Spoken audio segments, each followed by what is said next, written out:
स्वागत है आप सभी का आपके अपने फेवरेट एजुकेशन प्लेटफॉर्म पे जिसका नाम है मैग्नेट ब्रेन्स हिंदी मीडियम, जहां पर आपको मिलती है क्वालिटी कंटेंट एजुकेशन बिल्कुल फ्री ऑफ कॉस्ट। मतलब ये कि यहां पर आपको कोई फी नहीं पे करनी होती है और ना ही किसी प्रकार का कोई रजिस्ट्रेशन करवाना होता है। और इन्हीं बातों के साथ स्टार्ट करेंगे आज की क्लास, जो कि होने वाली है बड़ी इंटरेस्टिंग, क्योंकि हम करने जा रहे हैं हमारे बड़े इंपॉर्टेंट चैप्टर जिसका नाम है साम्यावस्था, इसके एनसीईआरटी सॉल्यूशन के पार्ट 3 के बारे में बातें। मतलब ये कि इसका पार्ट 1 और पार्ट 2 जो है वो ऑलरेडी कंप्लीट हो चुका है। सारे एनसीईआरटी के इंपॉर्टेंट क्वेश्चंस को हम डिस्कस कर चुके हैं। आज हम तीसरे वाले पार्ट की बात करेंगे और सारे ही क्वेश्चंस को आपको बड़े ध्यान से सुनना है, क्योंकि कई बार आपके स्कूल के एग्जाम के साथ साथ जो भी आपके कॉम्पिटिटिव एग्जाम्स होती हैं वहां पर यहां से जो क्वेश्चन है वो डायरेक्ट पूछ लिए जाते हैं। मतलब लैंग्वेज तक नहीं बदली जाती है, सीधे सीधे क्वेश्चंस आप लोगों से पूछ लिया जाता है। बड़े ध्यान से देखिएगा भैया, पहला ही सवाल बड़ा इंटरेस्टिंग है कि हमारे पास में कुछ एक जैविक द्रव्य दिए गए हैं जिनमें पीएच दिया गया है और हमें हाइड्रोजन आयन की सांद्रता जो है उसको ज्ञात करना है।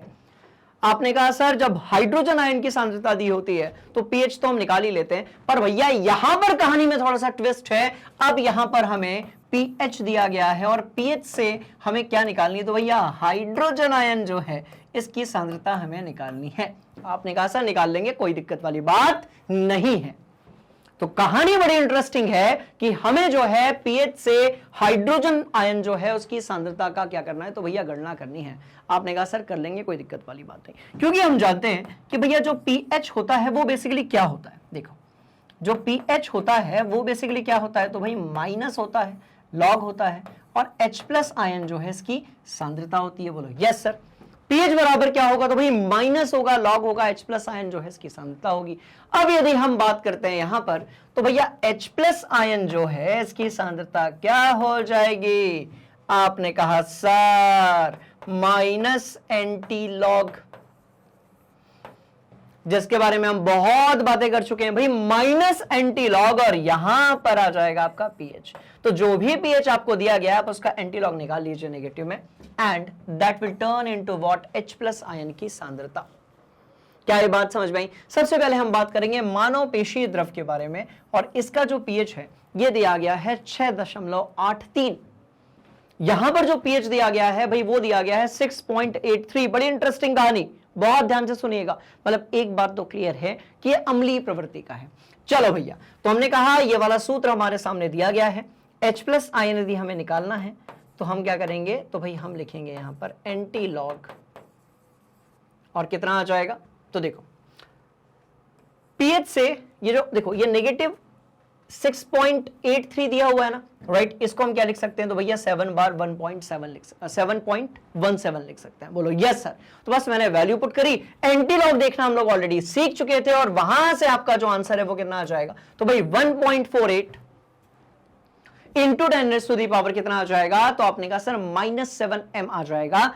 m यहां पर जो मोलैरिटी है सांद्रता है या फिर मोलरता है उसको क्या कर रहा है, तो भाई दर्शा रहा है। बहुत मजेदार वाली कहानी, नोट किया जाए। थोड़ा और आगे बढ़ते हैं, एक और क्वेश्चन जो है वो अपने दिमाग के अंदर सेट करते हैं।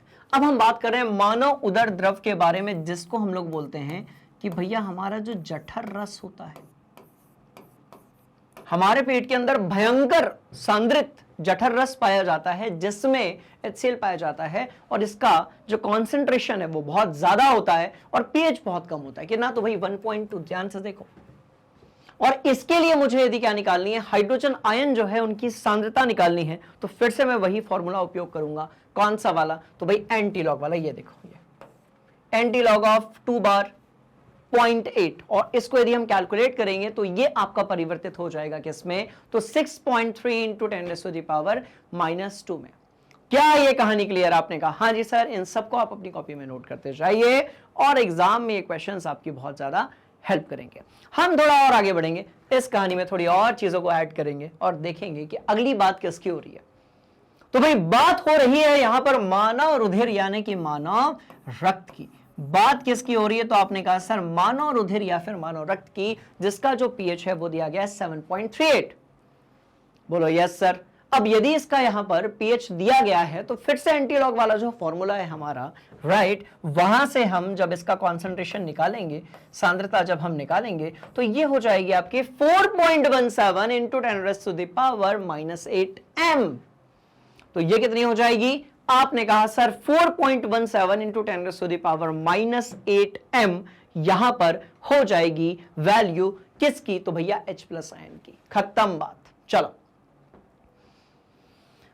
तो कुल मिलाकर ऐसा है कि हम यहां पर बात करें जैविक द्रवों की, मतलब हो सकता है कि अगला वाला जो है वो लार हो जाए। क्या बात है, तुमका बिल्कुल सही निकला। ठीक है, तो अगला वाला जो है वो है मानव लार, और ये भी कैसा होता है? तो भैया अम्लीय होता है। और कक्षा 10वीं में अपन ने इसको भर भर के पढ़ा हुआ है। याद करो कि जब हमारे लार में अम्लीयता बढ़ जाती है, बात समझ में आ रही है, मतलब पीएच जब इससे भी कम हो जाता है, 5.3 या 4 से कम हो जाता है, तो उसके बाद हमारे जो दांत होते हैं उसमें क्षय यानी कि डिके होना शुरू हो जाता है। क्या ये बात समझ में आई? बोलो यस सर। तो मानो लार जो है उसका पीएच कितना दिया है? तो भाई 6.4 दिया गया है। यहां से फिर आप एंटीलॉग निकालेंगे, आपका आंसर आ जाएगा। अब मैं यहां पर बार बार एंटीलॉग कैलकुलेटर नहीं कर रहा हूं, क्योंकि इसके बारे में हम बात एक बार कर चुके हैं। बात समझ में आई? बोलो यस सर। बढ़िया से आप इसको अपनी कॉपी में नोट करें। चलिए, तो हमने एक ऐसा क्वेश्चन देखा जहां पर हमारे पास पीएच दिया हुआ था और हमें जो है H प्लस आयन की सांद्रता निकालनी थी। अब यहां पर हमारे पास क्या दिया हुआ है? तो बहुत ध्यान से देखिएगा भैया, दूध है। अच्छा ठीक है जी, पूरे खाने पीने की जो चीजें दी हुई हैं सबको शामिल किया गया, सबके पीएच दिए गए, और फिर बोला जा रहा है कि H प्लस आयन की सांद्रता निकालनी है। तो इसके पहले वाला क्वेश्चन और ये क्वेश्चन एकदम सेम हो गया। दूध है, कॉफी है, टमाटर का रस है, नींबू का रस है, अंडे की सफेदी है, इन सबका पीएच यहां पर दिया गया है। तो इनमें से कुछ ऐसी चीजें हैं जो आपकी क्षारीय हैं और कुछ ऐसी चीजें हैं भैया जो आपकी अम्लीय हैं। बात समझ में आई? और यहां से अपने को H प्लस आयन की सांद्रता निकालनी है। चलो भाई, तो आप रूल जानते हो, अभी हम लोगों ने बात कर रखी है कि भैया H प्लस आयन जो रहेगा आपका वो होगा माइनस एंटीलॉग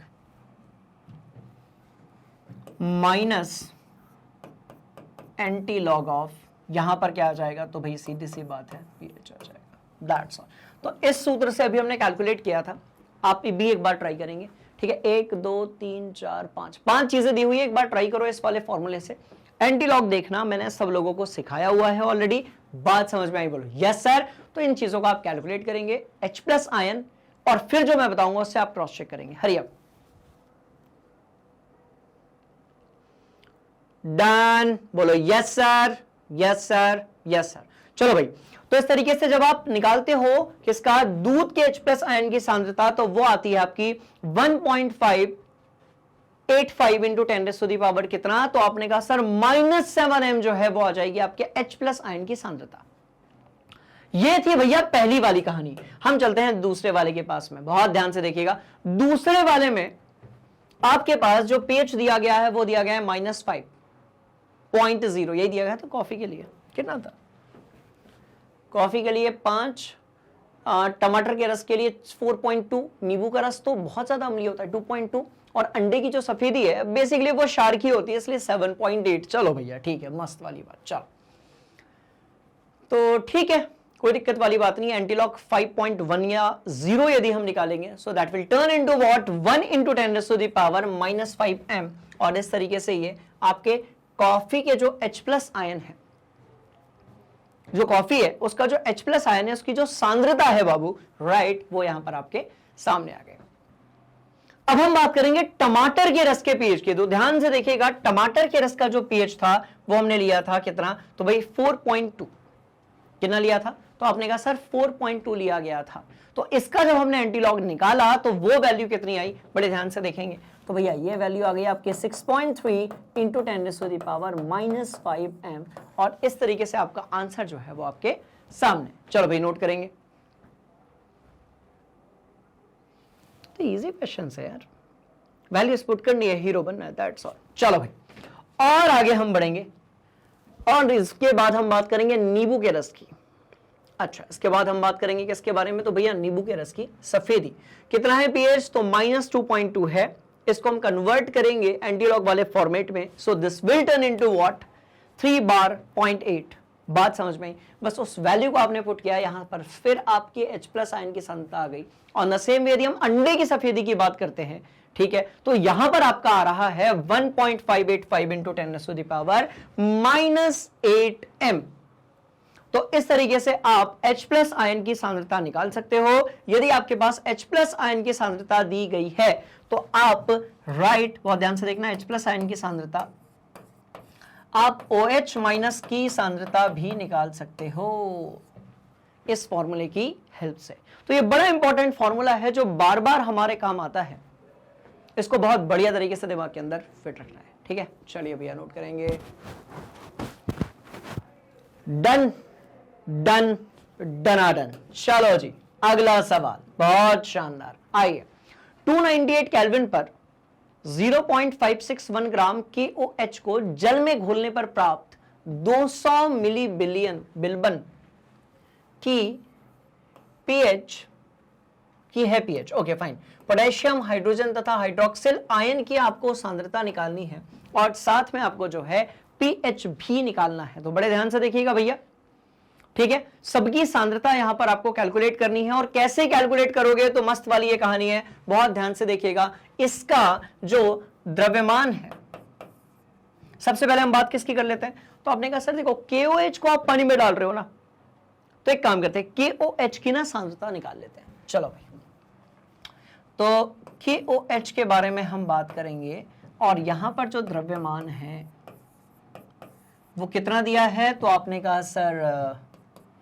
0.561 ग्राम दिया गया है। मोलर द्रव्यमान भी इसका कुछ होता होगा, बिल्कुल होता होगा। तो भाई पोटेशियम है, ऑक्सीजन है, हाइड्रोजन है। ऑक्सीजन का देखो 16 तो मेरे को दिख रहा है, हाइड्रोजन का 1 है तो ये हो गया मेरा 17, बात समझ में आई। और पोटेशियम का हो गया भाई, कैल्शियम का 40, पोटेशियम का हो जाएगा आपका 40 से कम, यानी कि कितना, तो आपने कहा सर 39 में 17 को आपने जोड़ दिया and this will turn into what 56। मतलब कुल मिलाकर वैल्यूज ऐसी देते हैं कि कैलकुलेशन इजी हो जाए। चलो भाई ठीक है, billion billion billion billion billion billion billion billion billion, ठीक, विलियन नॉट बिलियन, विलियन, ठीक है, क्लियर, बोलो yes sir yes sir yes sir yes sir yes sir. अब यदि यहां पर मैं कौन सी चीज कैलकुलेट करता हूं, तो भाई मैं कैलकुलेट यदि करता हूं यहां पर मोलरता, है ना, तो यदि मैं यहां पर KOH, यदि यहां पर मैं KOH की क्या कैलकुलेट करता हूं, देखो ब्रैकेट लग गया, मतलब बात किसकी हो रही है भाई, सांद्रता की बात हो रही है। और सांद्रता है क्या, तो भाई सीधी सी बात है, ये है मोलरता। सांद्रता की यदि बात हो रही है तो भैया ये कौन सी चीज है, आपने कहा सर मोलरता है। और मोलरता क्या होती है, तो ऊपर की तरफ मोलों की संख्या होगी, नीचे की तरफ आयतन होगा। और किस में होगा, तो भाई मिलीलीटर में होगा, तो यहां पर आपका 1000 से गुणा हो जाएगा। क्या ये बात आपने कहा, हाँ जी सर, दिया गया द्रव्यमान 561 डिवाइड बाय 56 यहां पर आ जाएगा, इनटू यहां पर 1000 आ जाएगा, डिवाइड बाय नीचे की तरफ कितना आएगा, तो आपने कहा सर 200। तो यहां से आपने KOH जो है इसकी सांद्रता निकाली और ये कितनी आई, तो भैया 0.05 m आई। तो ये तो आपका जो विद्युत अपघट्य था भैया उसकी सांद्रता यहां पर निकल कर आई। आपने कहा हाँ जी सर, सवाल पैदा होता है कि पोटेशियम, हाइड्रोजन और हाइड्रोक्सिल आयन जो है, पोटेशियम आयन क्या होगा आपका, तो भाई सीधी सी बात है K+ आयन होगा, हाइड्रोजन आपका H+ आयन होगा, हाइड्रोक्सिल आयन आपका क्या होगा, तो भाई OH- आयन होगा। तो इसकी आप सांद्रता कैसे निकालोगे, तो आपने कहा भैया सुनो, बहुत मस्त वाली बात, क्या जो आपका KOH है वो कैसा है, प्रबल विद्युत अपघट्य, बोलो यस सर। इसका मतलब जैसे ही आप उसको डालोगे जल के अंदर वो पूर्ण रूप से आयनीकृत हो जाएगा, और जब वो पूर्ण रूप से आयनीकृत हो जाएगा तो उस अवस्था में जो सांद्रता पोटेशियम हाइड्रोक्साइड की थी बस वही एग्जैक्टली आपके पोटेशियम आयन और हाइड्रोक्सिल आयन की हो जाएगी। क्या ये बात आपने कहा हाँ जी सर। तो भैया जो यहां पर सांद्रता पोटेशियम आयन की थी वही सांद्रता यहां पर हाइड्रोक्सिल आयन की हो जाएगी, और दोनों की कितनी हो जाएगी, 0.05 m हो जाएगी। क्या ये बात आपने कहा हाँ जी सर। तो K प्लस की हमें सांद्रता मिल गई, OH माइनस की हमें सांद्रता मिल गई, और जैसे हमें OH माइनस की हमें सांद्रता मिलेगी तो भाई हम सीधी सी बात है, हम कहते हैं कि H प्लस आयन की सांद्रता और OH माइनस आयन की सांद्रता को आपस में एक दूसरे से भाग यदि आप गुणा कर दें तो 10 की घात -14 आता है। देखो सिंपल वाली बात बोलो, यस सर। तो H प्लस आयन की जो सांद्रता होगी वो होगी 10 की घात माइनस कितनी, तो भैया 10 की घात -14 बटे यहां पर 0.05, दैट्स ऑल। क्या ये बात आपने कहा हाँ जी सर। और जैसे H प्लस आयन की सांद्रता आई उसके बाद तो अपन हीरो बन जाते हैं, क्योंकि हमको सीधे पता है कि भाई pH क्या होगा, तो minus log of concentration of A Babu H plus ion. क्या ये कहानी आपने कहा हाँ जी सर। चलो पक्का, yes sir, yes sir, yes sir. चलो भाई, तो इस तरीके से हम pH आसानी से कैलकुलेट कर सकते हैं, और pH आपका जो है वो कितना निकल कर आ रहा है 12.699। मतलब ये कैसा होगा, ये भैया भयंकर क्षारीय होगा। कैसा होगा, तो आपने कहा सर ये भयंकर क्या होगा, तो भाई क्षारीय होगा। ये कैसा होगा, भयंकर जो है क्या होगा, क्षारीय होगा, दैट्स ऑल। तो ये हो जाएगा आपका भयंकर वाला क्षारकीय। क्या ये बात आपने कहा हाँ जी सर। चलो भैया नोट करेंगे आप इसे, हम थोड़ा सा इस कहानी को और आगे लेकर चलेंगे और हम तगड़ा वाला क्वेश्चन करेंगे। चलिए, 298 केल्विन पर स्ट्रोंशियम हाइड्रोक्साइड, स्ट्रोंशियम हाइड्रोक्साइड मतलब SrOH2 की विलेयता जो है वो दी गई है 19.2333, 19.23 ग्राम प्रति लीटर। ओके, स्ट्रोंशियम तथा हाइड्रोक्सिल आयन की सांद्रता तथा विलयन का pH आपको ज्ञात करना है। बहुत बढ़िया सवाल, ठीक है। और ध्यान से देखो, यदि ऊपर की तरफ ग्राम और नीचे लीटर दिया गया है तो इसका मतलब ये कि यहां पर घनत्व की बात हो रही है। किसकी बात हो रही है, बड़े ध्यान से देखेंगे तो भाई घनत्व की बात हो रही है। तो हम बड़े अच्छे तरीके से यहां से मोलरता या विलेयता जो है वो निकाल सकते हैं, और जैसे ही हमारे सामने मोलरता या विलेयता आ गई, बात समझ में आई, बोलो यस सर, वैसे ही हमारा आंसर आ जाएगा। बड़े ध्यान से देखेंगे, देखो बेटा इसको अपन बना भी लेते हैं, ध्यान से देखना। देखो भाई मोलरता क्या होती है, मोलरता क्या होती है, मोलरता क्या होती है, तो आपने कहा सर मोलों की संख्या बटे आयतन।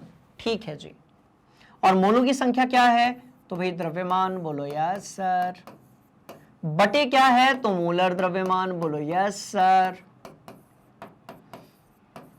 द्रव्यमान बटे क्या लिखा, तो आपने कहा सर मोलर द्रव्यमान, बोलो यस सर। गुणा यहां पर क्या आ जाएगा, द्रव्यमान बटे मोलर द्रव्यमान। यहां पर क्या आ गया, तो आपने कहा सर आयतन, और ये यहां पर क्या आ गया, तो आपने कहा सर 1000। और जो आयतन है वो किस में दिया जाना चाहिए, तो भाई वो ग्राम, आपका आयतन जो है वो मिलीलीटर में दिया जाना चाहिए, और द्रव्यमान जो है वो किस में दिया जाना चाहिए, तो भाई ग्राम में दिया जाना चाहिए। क्या ये बात आपने कहा हाँ जी सर। अब बड़े ध्यान से सुनिएगा इस कहानी को। अब यदि मैं यहां पर द्रव्यमान और आयतन को एक साथ अरेंज करने की कोशिश करता हूं, मैंने कहा कि भाई ये वाला द्रव्यमान, इसको मैंने द्रव्यमान लिख दिया क्या, द्रव्यमान, तो द्रव्यमान बटे आयतन यदि हम लिखेंगे तो हमें क्या मिलेगा, तो आपने कहा सर हमें ना घनत्व मिल जाएगा। तो घनत्व मिल गया, बटे यहां पर क्या आ गया, तो आपने कहा सर मोलर द्रव्यमान आ गया, और यहां पर आपका 1000 तो रहेगा ही रहेगा। इसका मतलब यह कि हमारे पास यदि घनत्व दिया है और मोलर द्रव्यमान दिया गया है, यदि हमारे पास बबुआ घनत्व दिया गया है और मोलर द्रव्यमान दिया गया है, तो यहां से हम विलेयता या मोलरता जो है वो तो निकाल ही लेंगे ना। क्या ये बात आपने कहा हाँ जी सर। ठीक, तो इस तरीके से हमारी मोलरता निकल जाएगी, और जैसे ही हमारी मोलरता निकलेगी, सांद्रता निकलेगी, हम इन सब का जो मान है वो निकाल सकते हैं। क्या ये बात आपने कहा हाँ जी सर। चलिए भाई, आणविक द्रव्यमान तो आपने निकाल लिया, विलेयता यदि आपको मोल प्रति लीटर में निकालनी है, राइट, तो आप द्रव्यमान बटे मोलर द्रव्यमान कर देंगे, तो यहां से आपकी विलेयता, या आप ये कह लो कि सांद्रता आ गई। तो यहां से आपकी विलेयता या फिर आप ये कह सकते हैं कि भाई जो सांद्रता है वो आपके सामने दी हुई है, और यदि पूर्ण आयनन होगा तो जो आपकी, ध्यान से देखिएगा, जो आपके स्ट्रोंशियम हाइड्रोक्साइड की विलेयता या सांद्रता होगी, क्योंकि भाई सीधी सी बात है ये एक प्रकार का प्रबल विद्युत अपघट्य है, मतलब इसका आयनन या वियोजन जो है वो बहुत जल्दी हो जाएगा। इसका मतलब ये हुआ कि जितने जल्दी ये आयंस में टूट जाएगा, जो इसकी शुरुआत में सांद्रता रही होगी वही सांद्रता इसकी भी होगी। क्या ये बात? हाँ जी सर, इतना नोट करो पहले। पीएच मान तो अपन निकाल ही लेंगे, H+ आयन इसके बाद अपने पास आ ही जाएगा। ठीक है, डन। तो स्ट्रोंशियम की तो यही होगी, OH- की जो भी सांद्रता होगी इसको अपन इससे 2 से मल्टीप्लाई कर देंगे। बात समझ में आई? तो स्ट्रोंशियम की सेम होगी, OH- जो है उसकी क्या करोगे आप? तो आपने कहा सर OH- जो है उसकी सांद्रता 2 से गुणा करने पर इतनी आ जाएगी। चलो भैया, मस्त वाली बात। अब थोड़ा और आगे बढ़ते हैं। हम कह रहे हैं कि भाई हमें H+, हमें pH निकालना है ना, तो उसके लिए हमें ना H+ आयन जो है उसकी क्या चाहिए? सांद्रता चाहिए। हमने कहा कि भाई हमें pH निकालना है, तो उसके लिए हमें H+ आयन या फिर आपका जो H3O+ है इसकी क्या चाहिए होगी? तो आपने कहा सर सांद्रता। तो उसके लिए हमने क्या किया? हमने कहा भैया सुनो, Kw जो है हम जानते हैं, ये डिवाइड कर दो, यहां से आपका आंसर आ जाएगा। फिर pH वाले फॉर्मूले में वैल्यू को आप पुट कर दो और सारी कहानी आपके सामने होगी, और इस कहानी से आप आंसर लेकर आ सकते हो। और आंसर आ गया 13.50। That's all. तो कुल मिलाकर कहानी ये है मेरे सारे धुरंधर चुन्नू मुन्नू स्टूडेंट्स कि बेटा जितने क्वेश्चंस की अपन प्रैक्टिस करेंगे उतना कॉन्सेप्ट खोपड़िया के अंदर जाकर सेट होता जाएगा। बड़ा सिंपल ही क्वेश्चन था। चलिए भाई थोड़ा और आगे बढ़ेंगे, नोट करेंगे आप इसे। अगला सवाल, अगला सवाल बहुत हलवा क्वेश्चन। अगला सवाल बहुत हलवा क्वेश्चन, राइट? बोलो यस सर। हमारे पास बात हो रही है प्रोपेनोइक अम्ल की। प्रोपेनोइक अम्ल के बारे में यहां पर बात हो रही है। और प्रोपेनोइक अम्ल क्या होगा? तो भाई सीधी सी बात है, प्रोप है तो 3 कार्बन, तो मैंने कहा CH3 देन CH2। रुको ना जरा, अच्छे से लिखते हैं। तो भैया मैंने कहा CH3 देन यहां पर CH2 देन यहां पर COOH, और इस तरीके से हमने बना लिया प्रोपेनोइक अम्ल। अब ये कैसा अम्ल है? तो आप सभी जानते हो कि सर ये कैसा है? आपका दुर्बल अम्ल है। मतलब यहां पर इसका पूर्ण रूप से वियोजन होने वाला बिल्कुल भी नहीं है, तो इसकी कहानी कुछ और हो जाएगी। ठीक है, चलो। तो प्रोपेनोइक अम्ल का आयन स्थिरांक यहां पर दिया हुआ है, सांद्रता यहां पर दी गई है, और pH जो है अपने को ज्ञात करना है। बात समझ में आई? बोलो यस सर। एक बार ट्राई करो, है ना, उसके बाद मैं बताता हूं। चलो चलिए, तो भैया सॉल्व करने के लिए क्या करना पड़ेगा? तो सबसे पहले आपने प्रोपेनोइक अम्ल ले लिया। बोलो यस सर। अब इसका जो आयनन स्थिरांक है अकेले का, वो दिया है आपका Ka is equal to what? 1.32 into 10⁻⁻⁵।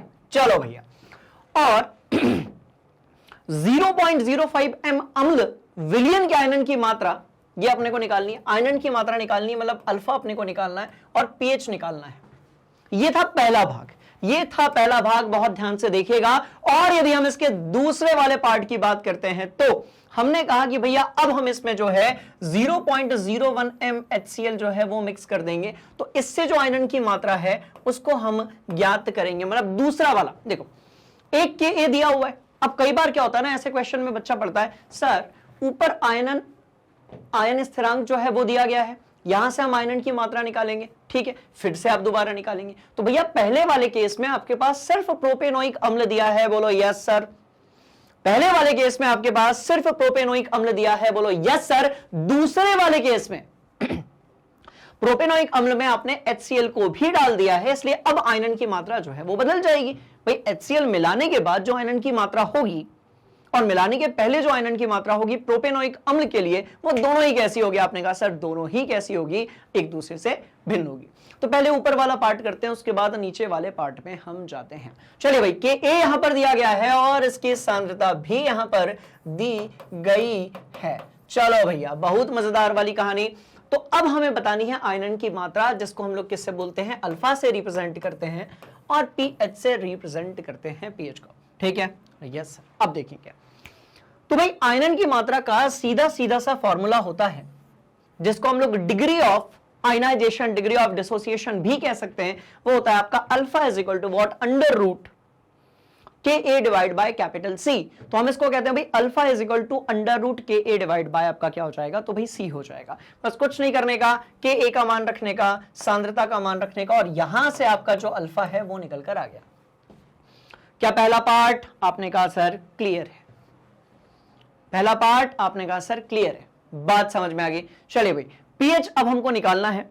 PH हम यदि ऊपर वाले के लिए निकालना चाहें, बात समझ में आ रही है, तो ऊपर वाले के लिए हम पीएच आसानी से निकाल सकते हैं, क्योंकि हम लिखेंगे अब इस वाले समीकरण को CH3COOH, ये किस में दिया है, तो भाई एक्वस यानी कि जलीय विलयन में दिया गया है, और यदि इसको हम तोड़ देते हैं तो बबुआ हमें मिल जाता है क्या, तो आपने कहा सर एक तरफ नेगेटिव और एक तरफ जो है वो क्या हो जाएगा आपका पॉजिटिव हो जाएगा। That's all. कहानी बड़ी इंटरेस्टिंग है, बड़े ध्यान से देखिएगा। तो मैं कह रहा हूं भाई इसकी शुरुआत में दी हुई है, बोलो यस सर, एम लिखने की हालांकि जरूरत ही नहीं है, ये टी इजिकल टू 0 पर था। अब हम आ जाते हैं T is equal to T equilibrium पे, तो भाई इसमें से कुछ तो कम हो रहा होगा ना, बिल्कुल कम हो रहा होगा। कितना कम हो रहा है, तो हमने कहा 0.05 में से x कम हो रहा है, उतना ही x यहां बढ़ गया और उतना ही x यहां बढ़ गया। तो यदि मैं यहां पर Ka की वैल्यू रखता हूं, ध्यान से देखिएगा, pH पहले वाले पार्ट में, पहले वाले पार्ट का pH यदि हम कैलकुलेट करना चाहेंगे तो भाई सीधी सी बात है, यदि मैं यहां पर Ka रखता हूं, प्लस लगाने की क्या ही जरूरत है, नहीं कोई जरूरत, बात समझ में। तो मैं कह रहा हूं भाई यदि यहां पर मैं Ka रखता हूं तो ये क्या हो जाएगा, तो ये हो जाएगा इस वाले का कॉन्सेंट्रेशन यानी कि सांद्रता x, पड़ोस वाले का डिवाइड बाय यहां पर कितना हो जाएगा, तो भाई 0.05 माइनस यहां पर x हो जाएगा। क्या ये बात आपने कहा हाँ जी सर, यहां से हम मोलों की संख्या x जो है वो आपके क्या है, टूटे गए मोलों की संख्या है, ठीक। या फिर रुको एक मिनट, रुको रुको रुको रुको रुको रुको, मोलों को हम सीधे सांद्रता के लिए भी तो कर सकते हैं। 0.05 और ये यहां पर अल्फा होगा, यहां पर 0.05 अल्फा होगा, यहां पर 0.05 अल्फा होगा, दैट्स ऑल। तो Ka बराबर क्या हो जाएगा, तो बड़ी इंटरेस्टिंग कहानी भैया, हम जानते हैं कि C अल्फा स्क्वायर और 1 माइनस अल्फा करके हमारे पास एक सूत्र होता है, बोलो यस सर।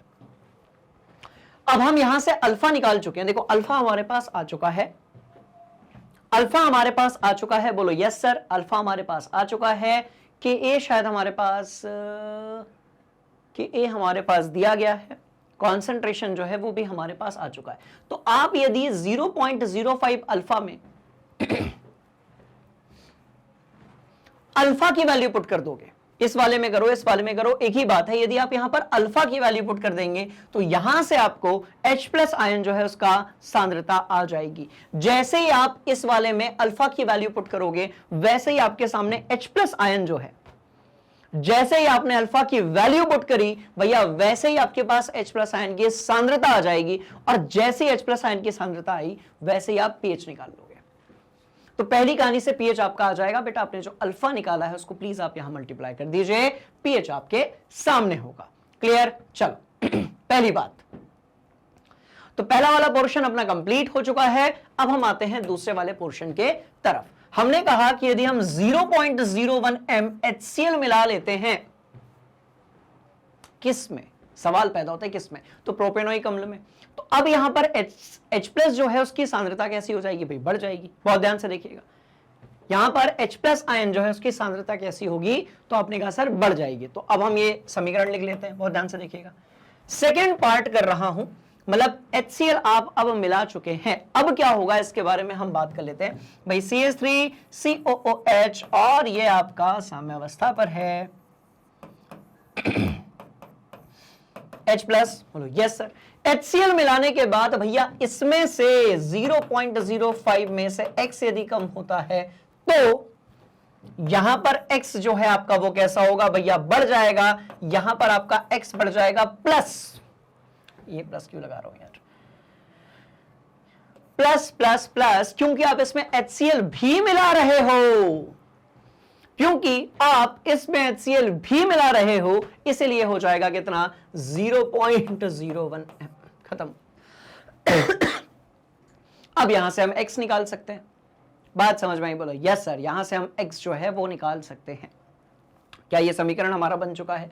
देख लेते हैं भाई। हाँ, ये समीकरण हमारा बन चुका है। ये C-X हो गया जो कि इधर लिखा हुआ है। भैया आपका जो प्रोपेनोएट आयन जो दिया गया है वो भी यहां पर दिया गया भाई, कितना X, और H+ आयन जो है वो भी यहां पर उसकी सांद्रता भी दी गई है। बस सिंपल सी ये कहानी है। अब मुझे करना क्या है, देखो इसको हम लगभग C के बराबर मानेंगे, इस वाले को हम लगभग जो है X के बराबर मानेंगे, क्योंकि ये मान बहुत कम होगा। जो X का मान है भाई वो बहुत कम होगा क्योंकि प्रोपेनोइक अम्ल आपका जो है भाई वो दुर्बल अम्ल है ना, वो कहता है हम नहीं टूटेंगे यार। प्रोपेनोइक अम्ल जो है ये आपका दुर्बल है, वो बहुत ज्यादा वियोजित होने वाला नहीं है, इसलिए X का मान बहुत कम हो जाएगा।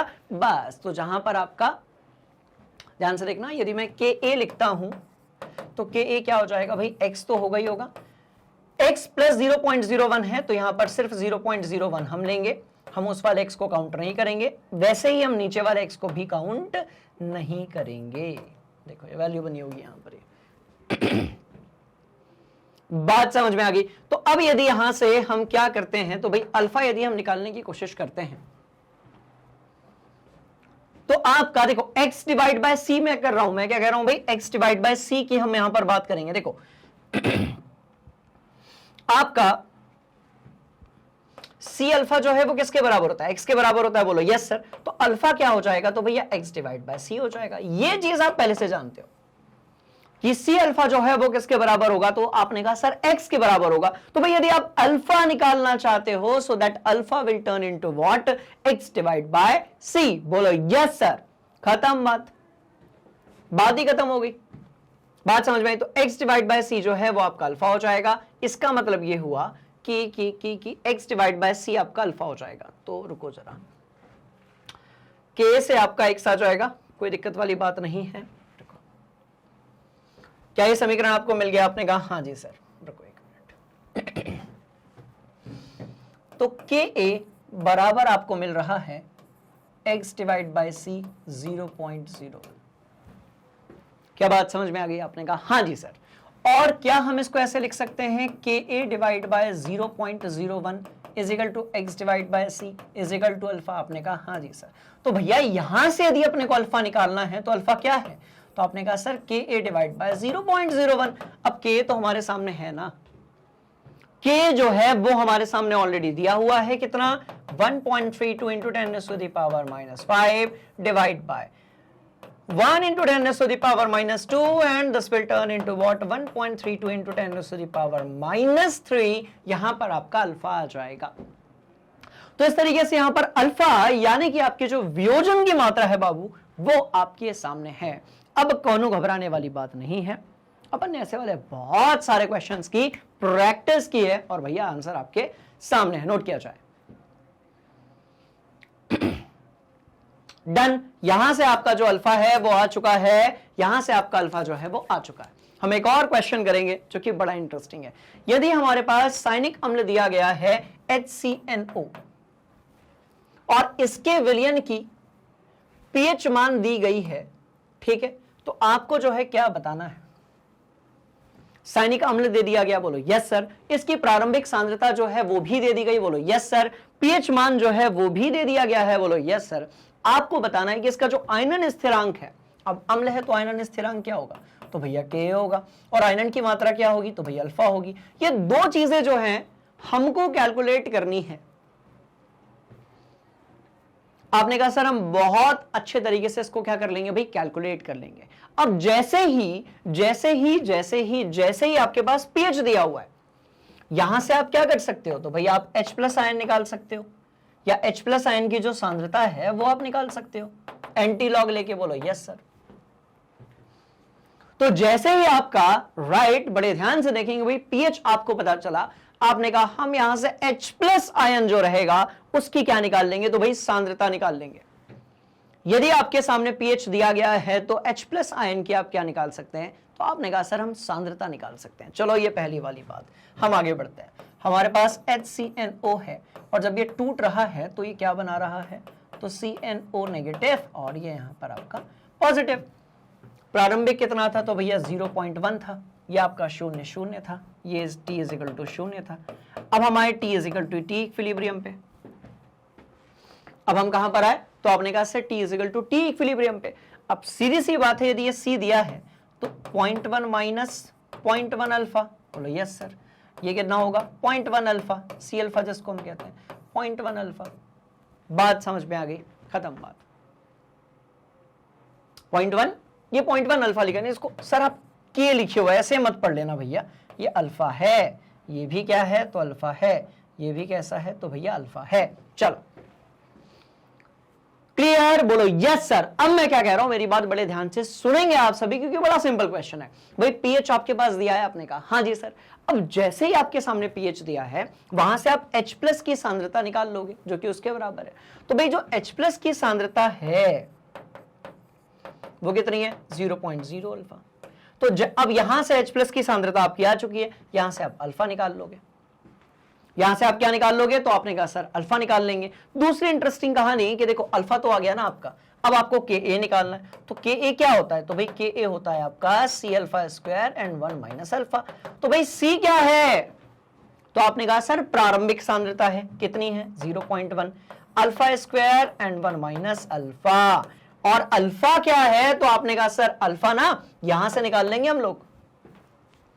तो अल्फा क्या हो जाएगा, जो भी आपने H प्लस आयन की सांद्रता निकाली है, यदि इसको आप 0.1 से डिवाइड कर दोगे तो भाई सीधी सी ये कहानी है कि अल्फा जो होगा वो आप लोगों के सामने होगा। आपने कहा हाँ जी सर, बिल्कुल मामला सेट है। चलो भाई नोट करेंगे यहां तक, डन। तो पीएच से H प्लस आयन निकालिए, H प्लस आयन इसके बराबर होगा, यहां से के निकालिए। मुझे आंसर आप सबकी कॉपी में चाहिए। चलो भाई और आगे बढ़ेंगे, आ जाओ। ठीक है, हाँ ठीक है जी, ठीक है अल्फा इजिकल टू निकल गया अपना, क्योंकि हम H प्लस आयन जो था है ना उसकी सांद्रता निकाल चुके थे। अल्फा यहां पर हमारा आ गया, के ए निकालना एकदम हमारे लिए बहुत इंटरेस्टिंग कहानी है, और इस तरीके से आपका आंसर जो है वो आपके सामने आ जाएगा। चलो भाई नोट किया जाए, डन। हम एक और इंटरेस्टिंग क्वेश्चन के तरफ चलने वाले हैं। आइए, हम कह रहे हैं कि यदि हमारे पास नाइट्रस, कंप्यूटर महाशय गड़बड़ हो गया, ठीक है, हम कह रहे हैं कि भाई हमारे पास यदि नाइट्रस अम्ल है, क्या होगा बाबू नाइट्रस अम्ल, तो ये हो जाएगा बेटा आपका इतना। और यदि इसका आयनन स्थिरांक जैसे मैं के ए से रिप्रेजेंट करूंगा वो दिया गया है, और यदि इसकी सांद्रता जैसे मैं कैपिटल सी से रिप्रेजेंट करूंगा, यदि ये दिया गया है, तो आपसे पूछा गया है कि भाई सोडियम नाइट्रेट विलियन, सोडियम नाइट्राइट, नाइट्रेट नहीं सॉरी, सोडियम नाइट्राइट विलियन जो है इसकी आपको पीएच बतानी है। बड़ी इंटरेस्टिंग कहानी है कि भैया ये जो चीज है ये एक प्रकार का लवण है। बोलो यस सर। ये क्या है, तो आपने कहा सर ये एक प्रकार का लवण है। साथ में आपको जल योजन की मात्रा भी बतानी है, मतलब H आपको बताना है। भैया फॉर्मूले सारे बताए जा चुके हैं, आपने अपनी कॉपी में नोट भी कर लिए हैं, वहां से कहानी आपके लिए आसान हो जाएगी। ठीक, तो बड़े ही ध्यान से देखिएगा, यहां पर एक अम्ल के बारे में बात हो रही है, यहां पर एक लवण के बारे में बात हो रही है, जो कि दुर्बल अम्ल और प्रबल क्षारक से मिलकर बना हुआ है, जिसको हम सोडियम नाइट्राइट बोल रहे हैं। और हमें क्या करनी है, इस पूरे विलियन की पीएच मात्रा बतानी है और H की मात्रा बतानी है। तो भाई पीएच का सिंपल सा सूत्र है कि आपके पास यदि एक अम्ल दिया गया है और यदि आपके पास एक ऐसा लवण दिया गया है जो कि दुर्बल अम्ल और प्रबल क्षारक से मिलकर बनेगा, तो उसके लिए जो पीएच होता है वो क्या है। तो आपने कहा सर उधर खेल चल रहा है, बात समझ में। तो भाई पीएच इक्वल टू क्या होगा, तो 1/2 पीकेडब्ल्यू। अब पीकेडब्ल्यू क्या होगा, तो भाई देखो पीकेडब्ल्यू क्या होगा, तो आपने कहा सर माइनस लॉग ऑफ केडब्ल्यू, यही तो होगा ना आपका। पीकेडब्ल्यू क्या होगा, तो आपने कहा sir minus log of केडब्ल्यू। PKa क्या होगा, तो भाई माइनस लॉग ऑफ पीकेए के, और लॉग सी क्या होगा, तो सीधे वैल्यू पुट करने का। तो हम सारी वैल्यूज को पुट करेंगे, फॉर्मूला हमने कई बार प्रैक्टिस की है, यहां से अपना आंसर आ जाएगा। तो भाई जहां पर 1/2 पीकेडब्ल्यू था उसको तो आप फिक्स कर लो, ये 7 ही होता है आपका, ये फिक्स कर लो। 1/2 पीकेडब्ल्यू कितना होगा, तो आपने कहा सर ये तो 7 होगा। तो इससे बेटा कैलकुलेशन आपका इजी हो जाएगा। 1/2 PKW कितना, तो आपने कहा सर 7। यहां से आपका जो कैलकुलेशन है वो बहुत ही कैसा होगा, तो आपने कहा सर आसान हो जाएगा। बात समझ में आई? चलो भैया, उसके बाद 1/2 PKA, तो KA दिया गया है, उसका आप PKA निकाल लो, ठीक है। तो इस तरीके से आप निकाल लोगे, कोई दिक्कत वाली बात नहीं है। PKA निकालने के लिए आप क्या करोगे, तो भाई KA दिया गया है तो आप ये वाला सूत्र लगा दोगे, तो यहां से आपका 1/2 PKW भी आ जाएगा। फिर आपके पास 1/2 log C की बात हो रही है, तो भैया 1/2 log C, और C क्या है, तो भाई सांद्रता यानी कि कॉन्सेंट्रेशन है। सारी वैल्यूज को आपने पुट किया, आप यहां पर आ गए, और फिर आपने देखा कि भाई जो pH है वो आपका 7 से ज्यादा आ रहा है। इसका मतलब क्षारकीय यहां पर विलयन बन रहा है, क्योंकि यहां पर आपका जो लवण है वो दुर्बल अम्ल और किससे मिलकर बना है, तो भाई प्रबल क्षारक से मिलकर बना है। That's all. तो भैया यहां से अपना जो pH है वो तो आ गया कितना, 7.975, और ये यहां से आपका pH आ चुका है। तो आप यदि यहां तक नोट कर लेंगे तो इसके बाद की जो कहानी है ना, वो मेरे को नहीं लगता कि मुश्किल होगी, बड़ी आसान हो जाएगी। तो प्लीज आप यहां तक नोट करेंगे बेटा सभी बच्चे, ठीक है। तो भाई pH आपके सामने आया, अब हम कहते हैं कि हमें H कैलकुलेट करना है। तो H क्या होगा, तो देखो, जब आपका एक लवण होता है जो कि दुर्बल अम्ल और प्रबल क्षारक से मिलकर बना हुआ है, तो बड़े ही ध्यान से देखिएगा भैया कि यहां पर आपका जो H होगा वो क्या होगा, √KW divide by KAC। H is equal to क्या होगा, तो √KW डिवाइड बाय KAC, और सबकी वैल्यूज अपने को दी हुई है, हमें सिर्फ एज इट इज वैल्यूज को पुट करना है और आंसर जो है वो हमारे सामने होगा। नोट करो, चलो। तो आंसर आपके सामने आ गया 2.36 इंटू 10⁻⁻⁵ -5 चलिए भाई, हम थोड़ा और आगे बढ़ेंगे। हम बात करेंगे पिरिडीनियम हाइड्रोजन क्लोराइड, मतलब कि ये एक प्रकार का लवण है। चलो,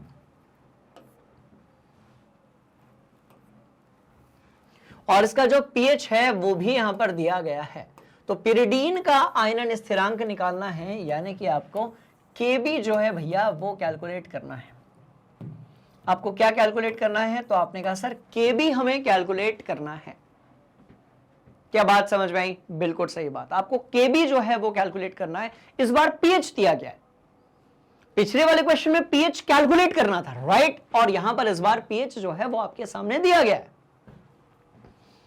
और आपको क्या निकालना है, तो भाई Kb आपको निकालना है। अब बड़े ध्यान से देखिएगा कि पिरिडीनियम हाइड्रोजन क्लोराइड जो हाइड्रोक्लोराइड जो होता है ये किससे मिलकर बना है, तो आपने कहा सर इस बार ना ये दुर्बल क्षारक और प्रबल अम्ल की कहानी है। तो यदि ऐसा होता है तो इसके लिए जो pH है भाई उसका सूत्र आपके सामने है, मैंने सारे कॉन्सेप्ट सब कुछ आपकी कॉपी में पहले ही लिखवा दिया है। तो pH इक्वल टू ये सारी चीजें आपके सामने आ गई, ठीक है। इसको हम थोड़ा और सिंप्लीफाई करते हैं, बड़े ध्यान से देखिएगा भाई। ये वाली वैल्यू तो फिक्स कर दो 7, ये वैल्यू जो है इसको एकदम फिक्स कर दीजिए, कितनी होगी, तो भाई 7 होगी। चलो, तो मैंने यहां पर कहा pH इक्वल टू वॉट, कितना, 7 -1/2 PKB -1/2 log C। Clear? Yes sir. क्या यहां से हमें PKB मिल जाएगा? निकालना हमें KB है, पर क्या यहां से हमें PKB मिल जाएगा? आपने कहा हाँ जी सर, चलो भाई लेके आते हैं। तो ये हो जाएगा आपका pH +7 +1/2 log C is equal to 1/2 PKB।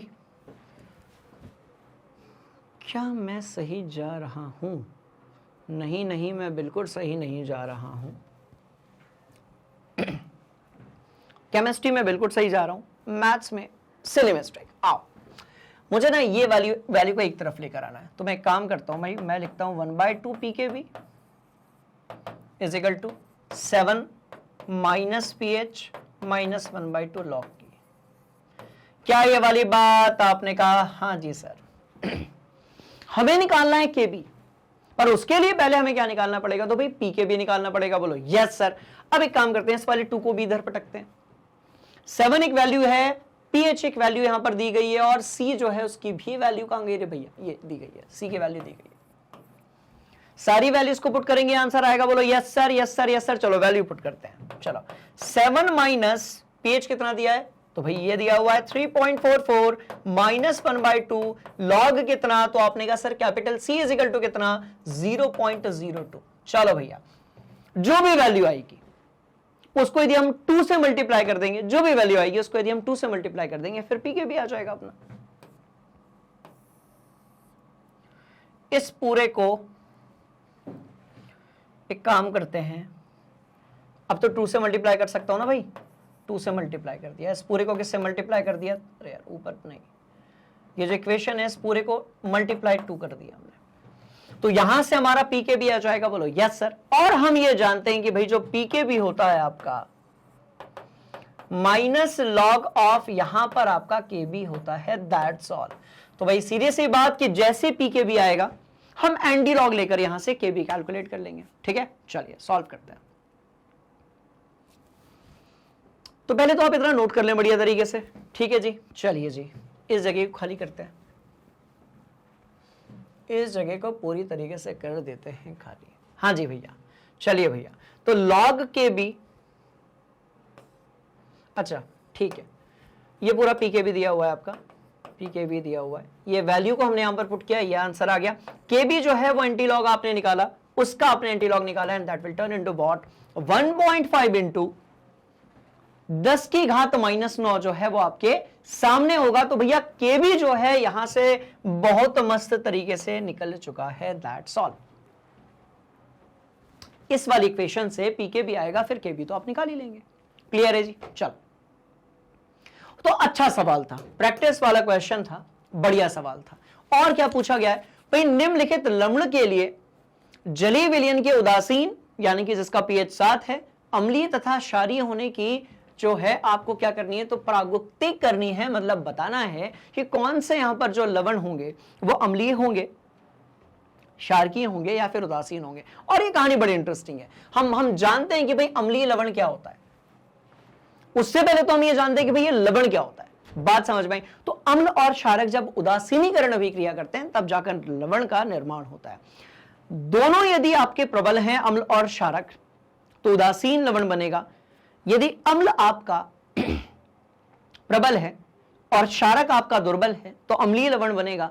यदि आपका क्षारक प्रबल है और अम्ल जो है वो दुर्बल है तो यहां पर आपका क्षारकीय लवण बनेगा। तो बड़ी इंटरेस्टिंग कहानी भाई, देखो NaCN, NaNO3 और KF जो है ये किसके बने हैं, क्षारीय प्रकृति के बने हैं, क्योंकि ये प्रबल क्षार और दुर्बल अम्ल से मिलकर बने हुए हैं। ये बहुत क्वेश्चन है, बहुत बढ़िया सवाल है, इसको हमने इस पूरे चैप्टर में कई बार पढ़ रखा है। बात समझ में आई? जैसे अब KF की हम बात करते हैं तो भाई KF कैसे बना होगा, KF कैसे बना होगा, तो आपने कहा सर दुर्बल अपने को क्या चाहिए, क्षारक चाहिए। चलो भैया ये लो, KOH को जैसे ही हमने HF के साथ मिलाया तो हमें KF मिला और साथ में H2 मिला, दैट्स ऑल। KH नहीं, KF। तो ये जो आपका अम्ल मिलेगा ये दुर्बल क्षारक और प्रबल क्षारक और दुर्बल अम्ल से मिलकर बना हुआ है, इसलिए ये भी कैसा होगा, तो भाई आपका क्षारीय प्रकृति का होगा। बड़ी सिंपल सी बात, ठीक। चलो, वहीं के वहीं यदि हम NaCl KBr की बात करेंगे तो ये दोनों उदासीन प्रकृति के होंगे, क्योंकि ये दोनों किससे मिलकर बने, प्रबल अम्ल और प्रबल क्षारक जब आपस में कनेक्ट होते हैं तब जाकर निर्माण होता है NaCl और KBr का, ठीक है जी। और यदि आप NH4NO3 की बात करेंगे तो भैया ये अम्लीय प्रकृति के होंगे, क्योंकि ये प्रबल अम्ल और दुर्बल क्षारक से मिलकर बने हुए हैं। तो क्वेश्चन बड़ा सिंपल था, एकदम जो हम कहते हैं कि एकदम हलवा सवाल था, ठीक है। चलिए बोलिए यस सर, बढ़ेंगे आगे। आइए, हमारे पास क्लोरो एसिटिक अम्ल का आयनन स्थिरांक यहां पर दिया गया है। क्लोरो एसिटिक अम्ल मतलब भैया ये वाला होता है, और इसका आयनन स्थिरांक यानी कि Ka जो है वो यहां पर दिया गया है। चलो, और यहां पर हमारे पास इस अम्ल की सांद्रता भी दी गई है। अब हमें कौन सी चीज कैलकुलेट करनी है, बड़े ही ध्यान से देखिएगा। इसके 0.1 m 0.1 m मतलब 0.1 मोलर सांद्रता वाले सोडियम लवण की पीएच आपको जो है ज्ञात करनी है। तो भाई यहां पर आपको पीएच कैलकुलेट करनी है, और कितनी बार करनी है वो देख लेते हैं।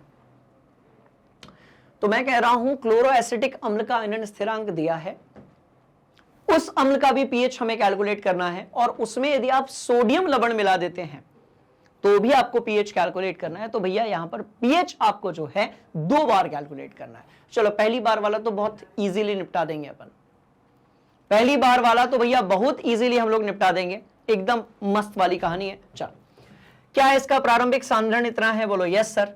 वियोजन के पश्चात क्या इसका इतना होगा? बोलो यस सर। के ए की इक्वेशन मुझे अपने सामने दिख रही है, के ए जो है मुझे यहां पर इसकी इक्वेशन अपने सामने दिख रही है, बोलो यस सर। और के ए भी यहां पर दिया गया है, राइट। तो यहां से हम देखो, यही तो चाहिए पीएच निकालने के लिए। तो मैंने कहा भैया मैं सारी वैल्यूज को पुट कर देता हूं। चलो, के कितना है? तो भाई 1.35 into 10⁻³ is equal to 0.1 into alpha का स्क्वायर बटे 0.1 1 माइनस अल्फा।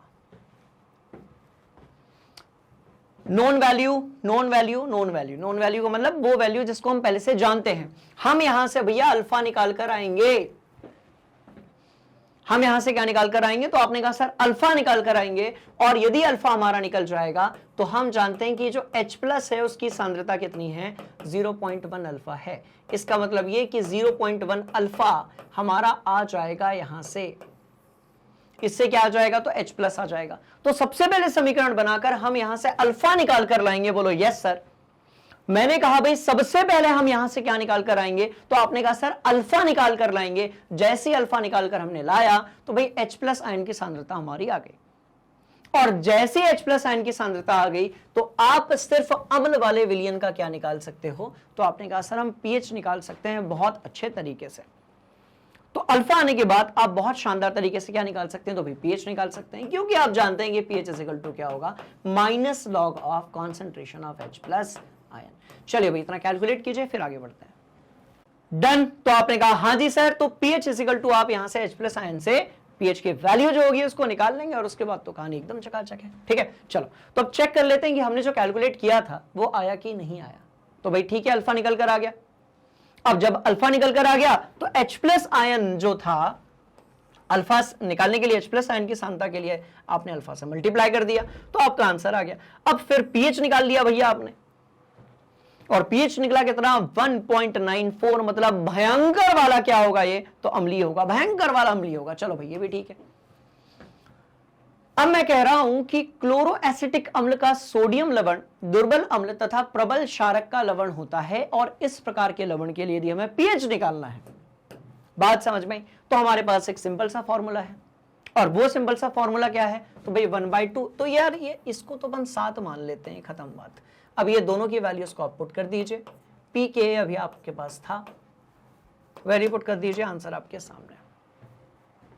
तो कुल मिलाकर इस पर्टिकुलर चैप्टर में आपको बहुत सारे क्वेश्चंस की प्रैक्टिस करनी पड़ेगी, फॉर्मूले में वैल्यूज पुट करनी पड़ेगी, और आपका आंसर जो है वो आपके सामने होगा। चलिए भाई आप इसे नोट करेंगे, हम इस कहानी को थोड़ा और आगे लेकर चलेंगे। ठीक है, चलिए। तो यहां पर यह सवाल आपका हो गया खत्म। इसके बाद एक बहुत ही छुटकू सा हम क्वेश्चन करने जा रहे हैं। बात हो रही है 310 केल्विन की, और यहां पर जल का जो आयनिक गुणनफल है, जल का जो आयनिक गुणनफल है भैया वो दिया गया है 2.7 इंटू 10⁻⁻14। और इसी तापक्रम पर उदासीन जल का आपको क्या निकालना है? तो भाई पीएच निकालना है। क्या निकालना है? तो आपने कहा सर उदासीन जल जो है उसकी हमको क्या निकालनी है? भाई पीएच निकालनी है, और आयनिक गुणनफल यहां पर दिया गया है। तो हम ये जानते हैं कि भैया देखो पीएच निकालने के लिए हमें H प्लस आयन जो है इसकी सांद्रता चाहिए। Yes sir. अब मेरे पास KW यहां पर दिया गया है, और यदि मैं H प्लस आयन की सांद्रता निकालना चाहता हूं तो मुझे KW को क्या करना पड़ेगा? तो अंडर रूट मारना पड़ेगा। मतलब कि इसका यदि मैं वर्गमूल निकाल लूं तो H प्लस आयन की सांद्रता एग्जैक्टली मेरे सामने होगी। हमने वैल्यू निकाली, ये देखो H प्लस आयन की सांद्रता आ गई, वहां से हमने पीएच निकाल लिया, जो कि बड़ा ही आसान था। चलिए भाई डन, बोलो yes sir, yes sir, yes sir. थोड़ा हम और आगे बढ़ेंगे, एक और सवाल। भैया इस क्वेश्चन को बहुत ही ध्यान से करना, क्योंकि इस क्वेश्चन में लिमिटिंग रिएजेंट कॉन्सेप्ट है, मतलब फर्स्ट चैप्टर वाली बात होगी। बात समझ में आई? इस क्वेश्चन में आपको यह ध्यान रखना पड़ेगा कि जिन चीजों का आप मिला रहे हो वो प्रॉपरली पूरे का पूरा रिएक्ट कर रहे हैं कि नहीं कर रहे हैं।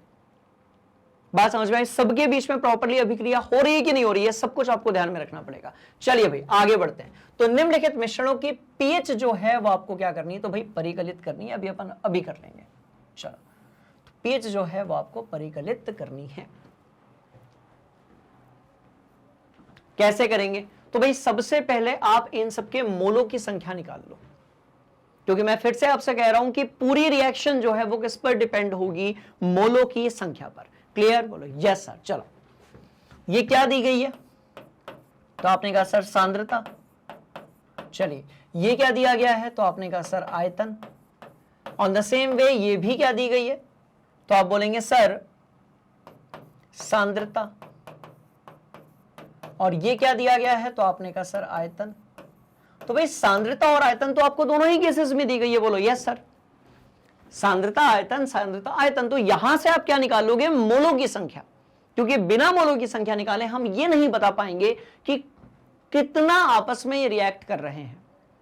बात समझ में आ गई? बोलो यस सर। चलो, सबसे पहले हम निकालते हैं मोलों की संख्या। तो मोलों की संख्या निकालने के लिए हमको सीधे सीधे सांद्रता और आयतन का क्या करना पड़ता है, भाई गुणनफल। बहुत ध्यान से देखेंगे, हम लिखते हैं ना सांद्रता इज इक्वल टू क्या, और कौन सी सांद्रता, तो मोलरता। तो ये क्या होती है, तो भैया ये होती है मोलों की संख्या बटे सांद्रता क्या होगी, तो भाई मोलरता होगी, और ये हो जाएगी आपकी मोलों की संख्या बटे यहां पर क्या होगा, तो भैया आयतन होगा। बोलो यस सर। तो मुझे यदि मोलों की संख्या निकालनी है तो सांद्रता को किससे गुणा करना पड़ेगा, तो आपने कहा सर आयतन से। बस खेल यहीं पर खत्म। चलो आ जाओ। जो भी चीजें मुझे यहां पर दी गई हैं, जैसे यहां पर कैल्शियम हाइड्रोक्साइड दिया गया है, वहां पर HCl दिया गया है, तो मैं क्या करूंगा भाई, मैं दोनों ही केसेस के लिए सबसे पहले तो मोलों की संख्या निकालूंगा। चलिए भाई निकालते हैं। तो सबसे पहले कैल्शियम हाइड्रोक्साइड के लिए यदि हम निकालेंगे तो 2 मिलीमोल आएंगे। बोलो yes sir.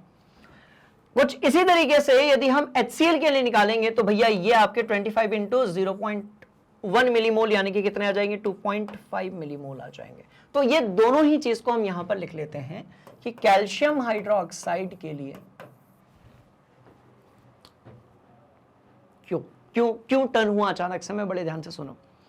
JEE, NEET, competitive exams, school की एग्जाम्स, फेवरेट टॉपिक, क्वेश्चन यहां से आता है। सुनो अब ध्यान से।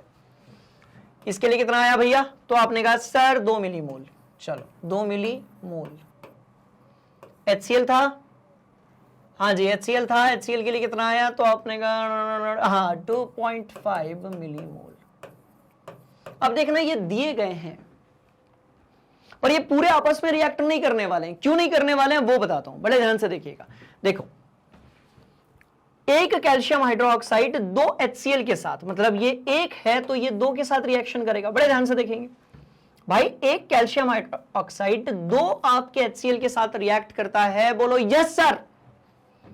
एक कैल्शियम हाइड्रोक्साइड 2 आपके HCl के साथ क्या करेगा, तो रिएक्ट करेगा। बोलो यस सर।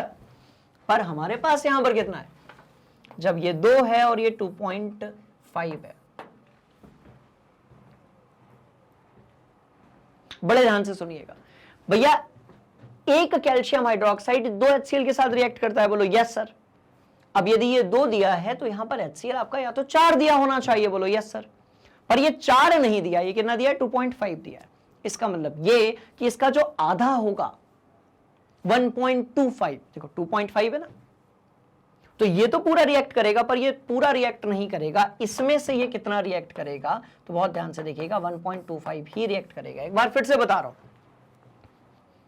बात समझ में आई? बड़े ध्यान से देखिएगा बेटा, एक आपका कैल्शियम हाइड्रोक्साइड जो है वो 2 HCl के साथ रिएक्शन करता है। मतलब यदि मुझे 2 कैल्शियम हाइड्रोक्साइड को पूरी तरीके से रिएक्ट कराना है तो यहां पर मुझे 4 HCl चाहिए। क्या ये बात समझ में आई? आपने कहा हाँ जी सर, पर यहां तो 4 दिया ही नहीं ना, यहां तो खेल हो गया। यहां सिर्फ कितने दिए, तो आपने कहा सर 2.5 दिए। इसका मतलब ये कि यहां पर 1.25 ही रिएक्ट करेगा। इसका मतलब ये कि यहां पर ये 1.25 ही रिएक्ट करेगा, पूरा रिएक्ट करने वाला बिल्कुल भी नहीं है। क्या ये बात नोट किया जाए? चलिए, तो इसी चीज को क्रॉस चेक करने के लिए हमने सबसे पहले जो है वो क्या निकाला था, तो आपने कहा सर मोलों की जो संख्या थी ना वो इसी के लिए तो निकाली थी हम लोगों ने। चलो भाई, मस्त वाली कहानी। तो ये पूरी पूरी रिएक्ट करने वाली बात नहीं है, कहीं ना कहीं पक्का लिखा होगा। देखो लिखा है, ये जो लिखा है वो पूरा मैं बता चुका हूं, तो बहुत ध्यान से देखिएगा कि आपका जो कैल्शियम हाइड्रोक्साइड है ये पूरा रिएक्ट नहीं करेगा। ये कितना रिएक्ट करेगा? सिर्फ 1.25 ही रिएक्ट करेगा, और जो बचेगा उसको अपने कैलकुलेशन में लेना। तो भाई ये कितना रिएक्ट कर रहा था? तो ये रिएक्ट कर रहा था 1.25, और ये कितना रिएक्ट कर रहा था? तो ये 2.5 रिएक्ट कर रहा था। इसका मतलब ये हो गया कि इस अभिक्रिया में जो बचा हुआ कैल्शियम हाइड्रोक्साइड है वो है 0.75 मिलीमोल। कितना है? तो आपने कहा सर 0.75 मिलीमोल जो है, बात समझ में आई। और वही क्या होगा? देखो HCl यहां पर क्या होगा? HCl की क्वांटिटी कम है ना, तो आपने कहा सर यही होगा आपका लिमिटिंग रिएजेंट, यानी कि सीमाकारी अभिक्रमक। मतलब पूरा का पूरा जो खेल है, बड़े ध्यान से सुनिएगा, पूरा खेल जो है वो कौन खेल रहा है? HCl खेल रहा है।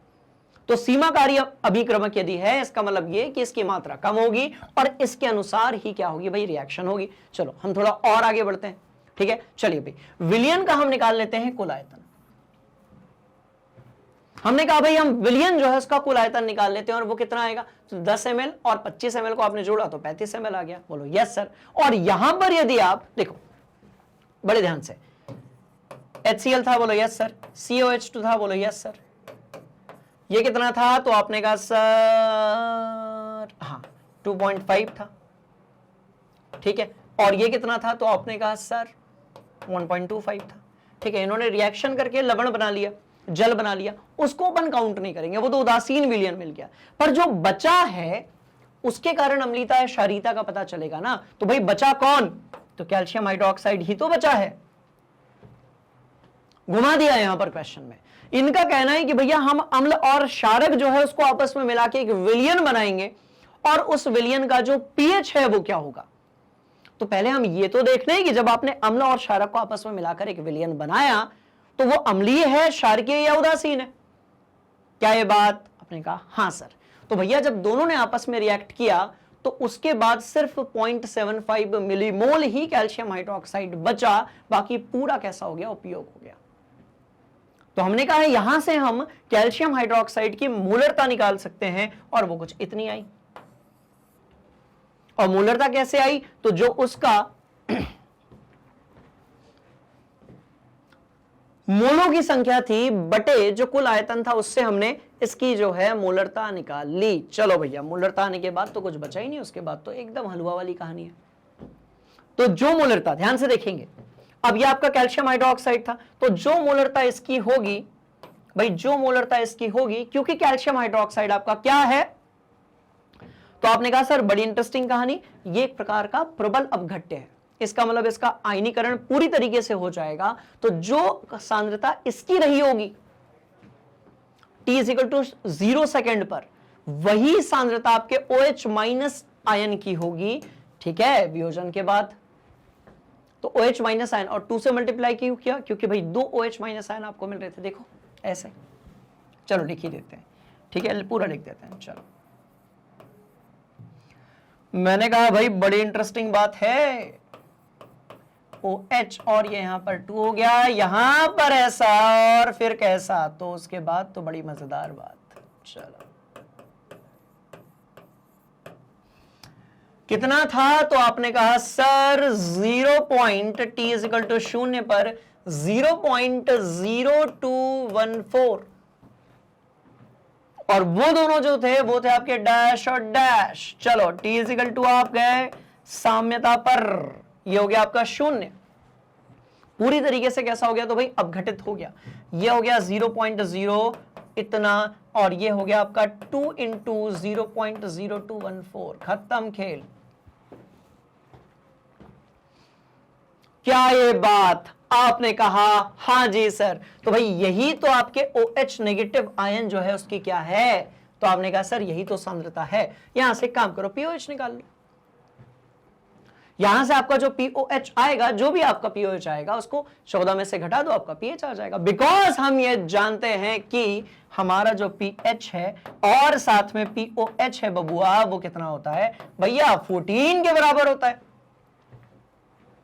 तो ये कहानी तो वैसी बड़ी मस्त वाली चल रही थी, और यहां से आप पीएच निकाल कर लेकर आ गए कितना, तो भाई 14, यानी कि 14 में से घटाने के बाद बचा 12.63। इसका मतलब ये क्षारकीय विलयन होगा। क्या है बात? हाँ जी सर, एक और करेंगे, आओ नोट कर लो। नोट करेंगे, नोट करेंगे, नोट करेंगे। अगला सवाल और भी ज्यादा इंटरेस्टिंग। 0.01 m H2SO4 का 10 ml लिया। चलो ये क्या है, तो भैया सांद्रता। ये क्या है, तो भैया आयतन। ये पूरा क्या दिया है, तो अम्ल। इसके पड़ोस में क्या पाया जा रहा है, तो भैया क्षार। बोलो यस सर। और ये क्या है, तो आपने कहा सर सांद्रता। चलिए ये कौन सी चीज, तो आपने कहा सर आयतन। चलो और फिर से इसको अपन क्या करेंगे, तो भाई फिर से इसकी रिएक्शन अपन करवाएंगे और उसके बाद ये फिर से जो है बड़ा ही आसान हो जाएगा। ठीक है, अब ये वाले क्वेश्चन को एक बार आप ट्राई करेंगे, फिर हम बढ़ेंगे आगे। चलो चलिए, तो आपने कहा सर सबसे पहले तो हम मोलों की संख्या निकालेंगे। जब तक मोलों की संख्या नहीं निकालेंगे हमें यह नहीं पता चलने वाला है कि लिमिटिंग रिएजेंट यानी कि सीमांत अभिक्रमक कौन सा है। बड़े ध्यान से देखिएगा भैया। ठीक है, चलो तो मोलों की संख्या निकालने का बड़ा सिंपल सा तरीका है कि आपके पास जो भी आयतन दिया गया है, यदि आप उसे गुणा कर देते हैं सांद्रता से, जैसा कि पहले वाले क्वेश्चन में हमने किया, जो भी आयतन दिया गया है यदि आप उसे सांद्रता से गुणा कर देते हैं, इसका मतलब यह हो गया राइट कि आपके मोलों की संख्या यहां पर आ जाएगी। तो सबसे पहले हम H2SO4 की बात करते हैं, ये हटा देते हैं बेटा। चलो तो सबसे पहले हम H2SO4 की यदि हम बात करें तो यहां इसके मोलों की संख्या हो जाएगी सांद्रता गुणा आयतन बराबर कितना, तो 0.01 इंटू यहां पर आपका 10 हो जाएगा। So this will millimole, 0.01 millimole यहां पर आपका आंसर जो है वो निकल कर आ जाएगा। बोलो यस सर। कुछ इसी तरीके से यदि हम कैल्शियम हाइड्रोक्साइड की बात करें तो कैल्शियम हाइड्रोक्साइड के लिए भी आपकी जो सांद्रता है 0.01, ठीक है, गुणा कितना, तो भैया यहां पर आपका 10 हो जाएगा, तो 0.1 m मिलीमोल यहां पर हो जाएगा। खत्म बात। तो क्या ये कहानी क्लियर? आपने कहा हाँ जी सर। अब एक काम करते हैं, इस रिएक्शन को हम कर लेते हैं। तो भैया H2SO4 है और ये रिएक्शन कर रहा है किसके साथ में, कैल्शियम हाइड्रोक्साइड के साथ में। Yes sir. तो क्या मिलेगा, तो ये हमें मिलेगा कैल्शियम सल्फेट के साथ में 2H2। तो मैं कह रहा हूं कि भाई इसके जो मिलीमोल थे वो भी 0.1 थे, इसके जो मिलीमोल हैं वो भी 0.1 है, और ये यहां पर डैश और डैश मिल रहा है आपको। जब ये पूरी रिएक्शन हो जाएगी तो H2SO4 भी पूरा खत्म हो जाएगा, कैल्शियम हाइड्रोक्साइड भी पूरा खत्म हो जाएगा। मतलब ये कि यहां पर ना तो अम्ल बचेगा ना तो क्षार बचेगा, और ना तो यहां पर अम्ल बचेगा और ना ही यहां पर क्षारक बचेगा। इसका मतलब ये हो गया कि भैया पूरा पूरा ये उपयोग हो रहा है। मतलब ये कैसा होगा, तो आपने कहा सर ये उदासीन होगा। बात समझ में आई? मतलब ये कि जितने मोलों की संख्या आपके अम्ल की थी उतने ही मोलों की संख्या आपके यहां पर क्षारक की है, तो ये पूरा का पूरा कैसा हो जाएगा, तो आपने कहा सर ये उदासीन हो जाएगा और खेल यहां पर होकर आपका खत्म हो जाएगा। चलिए भाई, तो पीएच क्या होगा जब पूरा ही सिस्टम आपका उदासीन है, तो इस सिचुएशन में पीएच क्या होगा, तो भाई सीधी सी बात है 7 होगा। इसीलिए हमें दोनों के मोलों की संख्या का कैलकुलेशन करना बहुत जरूरी है। मोलों की संख्या कैलकुलेट करने के बाद जो चीज बची रहेगी, जैसे अम्ल ज्यादा बचा होता है तो भाई आपका पीएच 7 से कम होगा। क्षार यदि ज्यादा बचा होता है जैसा इसके पहले वाले क्वेश्चन में था, तो पीएच जो है वो आपका 7 से ज्यादा होगा। क्या ये बात? आपने कहा हाँ जी सर। चलो भैया थोड़ा और आगे इस कहानी को लेकर चलते हैं। हम बात करते हैं कि अब हमारे पास H2SO4 है कितना, तो भाई 0.1 m और 0.1 m KOH का 10 ml है। ओके जी, ठीक है। तो इसके मोलों की संख्या हम निकालते हैं, तो 1 ml आ जाएगी। बिकॉज देखो ये हो गया आपका 0.1 गुणा यहां पर आपके पास 10 है, तो ये हो जाएगा आपका 1 मिलीमोल। कुछ इसी तरीके से ये भी आपका हो जाएगा 1 मिलीमोल। क्या ये बात? चलिए भाई, तो दोनों के आपके जो है 1 मिलीमोल आ गए। अब यदि हम दोनों के बीच में रिएक्शन देखते हैं, अब यदि हम दोनों के बीच में रिएक्शन देखते हैं, चलो एक फ्रेश वाले पेज पर अपन ऐसे कर लेते हैं। किसको किसको मिला रहे हैं हम भैया? दोनों के एक एक मोल यहां पर दिए गए हैं, KOH है और H2SO4 है। चलो भाई, तो KOH है और यहां पर H2SO4 है, दोनों को जब हम मिला रहे हैं तो जो भी अपने को मिल रहा है तो ये 2 मिलेगा। तो ध्यान से देखेंगे भाई, ये क्या बना लेगा कि K2SO4 बनाएगा और साथ में ये बनाएगा 2H2O। अब मैं कह रहा हूं कि भाई इसका 1 मोल है और इसका भी 1 मोल है। अब बड़े ध्यान से देखिएगा भाई, H2 और देखो H2SO4 का 1 ही मोल यहां पर दिया गया है, तो एक H2SO4 कितने KOH से रिएक्शन करेगा? तो आप बोलेंगे सर एक H2SO4 जो है उसको 2 KOH चाहिए, पर वहां पर सिर्फ 1 ही दिया गया, मतलब ये 1 के लिए 2 चाहिए थे और वो दिए नहीं गए हैं, सिर्फ 1 ही दिया गया है, मतलब H2SO4 पूरा रिएक्ट करने वाला नहीं है। फिर से करते हैं एक और बार, मस्त वाली बात। मैं कह रहा हूं भाई ये भी 1 है वो भी 1 है, पर यदि हम रूल के हिसाब से देखें तो एक H2SO4 को 2 KOH चाहिए, पर वहां पर सिर्फ 1 ही दिया हुआ है। तो H2SO4 कह रहा है भाई मेरे को 2 चाहिए थे, तुम तो 1 ही लेकर आए, तो अब मैं पूरा रिएक्ट नहीं करूंगा, मैं सिर्फ इसमें से 0.5 ही रिएक्ट करूंगा। ये तो पूरा एक रिएक्ट कर जाएगा और ये 0.5 ही रिएक्ट करेगा। क्या ये बात समझ में आई? तो ये 0.5 मिली मोल ही रिएक्ट करेगा, बाकी जो है वो बचा रह जाएगा। तो बाकी जो है वो कैसा होगा? तो भैया बचा रह जाएगा, इतना नोट किया जाए। डन। अब ये बचा रह गया, अब हम क्या करेंगे? तो भाई सांद्रता निकालेंगे, बड़े ही इंटरेस्टिंग कहानी। तो अब हम इसकी क्या निकालेंगे? तो आपने कहा सर सांद्रता निकालेंगे, तो सांद्रता कैसे होगी? तो भैया जो मोल बचे हुए हैं, जो भी मोल बचे हुए हैं बटे जो भी आयतन है वो आप निकालेंगे। बोलो yes sir, yes sir, yes sir, yes sir, yes sir, yes sir. तो बटे आयतन आप निकालेंगे। अब कुल आयतन कितना है भैया? तो वो भी अपन देख लेंगे। ऊपर की तरफ तो 0.15 बचा है, ठीक है। किसकी सांद्रता निकालोगे? H2SO4 की। जो चीज बची है उसी की निकालोगे ना। ये तो पूरा खत्म हो गया। तो मोल की यहां पर आपने निकाली। अब आयतन देख लेते हैं एक बार। 10 ml है ये वाला, 10 ml है वो वाला, तो भैया कुल आपका 20 ml हो जाएगा। कुल जो है वो आपका 20 ml हो जाएगा। खेल यहां पर खल्लास, 20 ml जो है वो कुल हो जाएगा। यहां पर H2SO4 की सांद्रता आपकी आ जाएगी 0.5 डिवाइड बाय 20, ठीक है। चलो, तो ये कितना हो गया? तो आपने कहा सर ये हो गया आपका, ठीक है, 500 गुणा 10 की घात 500 है, 1 2 3 माइनस 3 बटे यहां पर 20। चलिए ये हो गया आपका कितना? 25 गुणा 10 की घात -3, 2.5 इंटू 10⁻⁻4। किसकी सांद्रता आई? H2SO4 की जो सांद्रता है वो आपके सामने आ चुकी है। चलो भैया, H2SO4 का कहना है कि भाई हमारी सांद्रता तो आ गई। अब हम जानते हैं कि H2SO4 जो है ये एक प्रकार का क्या है? तो भाई प्रबल अम्ल है। तो ये एक प्रकार का क्या है? तो आपने कहा सर ये एक प्रकार का प्रबल अम्ल है, दैट्स ऑल। तो क्या है? तो आपने कहा सर एक प्रकार का प्रबल अम्ल है, ठीक है भैया। तो ये पूरी तरीके से वियोजित होगा, तो इसका मतलब जो सांद्रता H2SO4 की होगी ऑन द सेम वे वही सांद्रता H+ आयन की भी होगी। और कितनी होगी? 2.5 इंटू 10⁻⁻4। और यहां से तो हम pH निकाल ही लेंगे, क्योंकि भैया हमने प्रैक्टिस की है तगड़ी वाली, ठीक।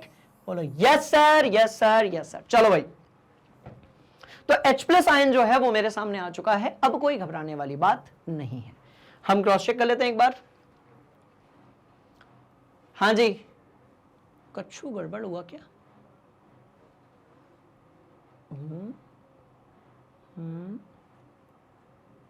-12 नहीं यार,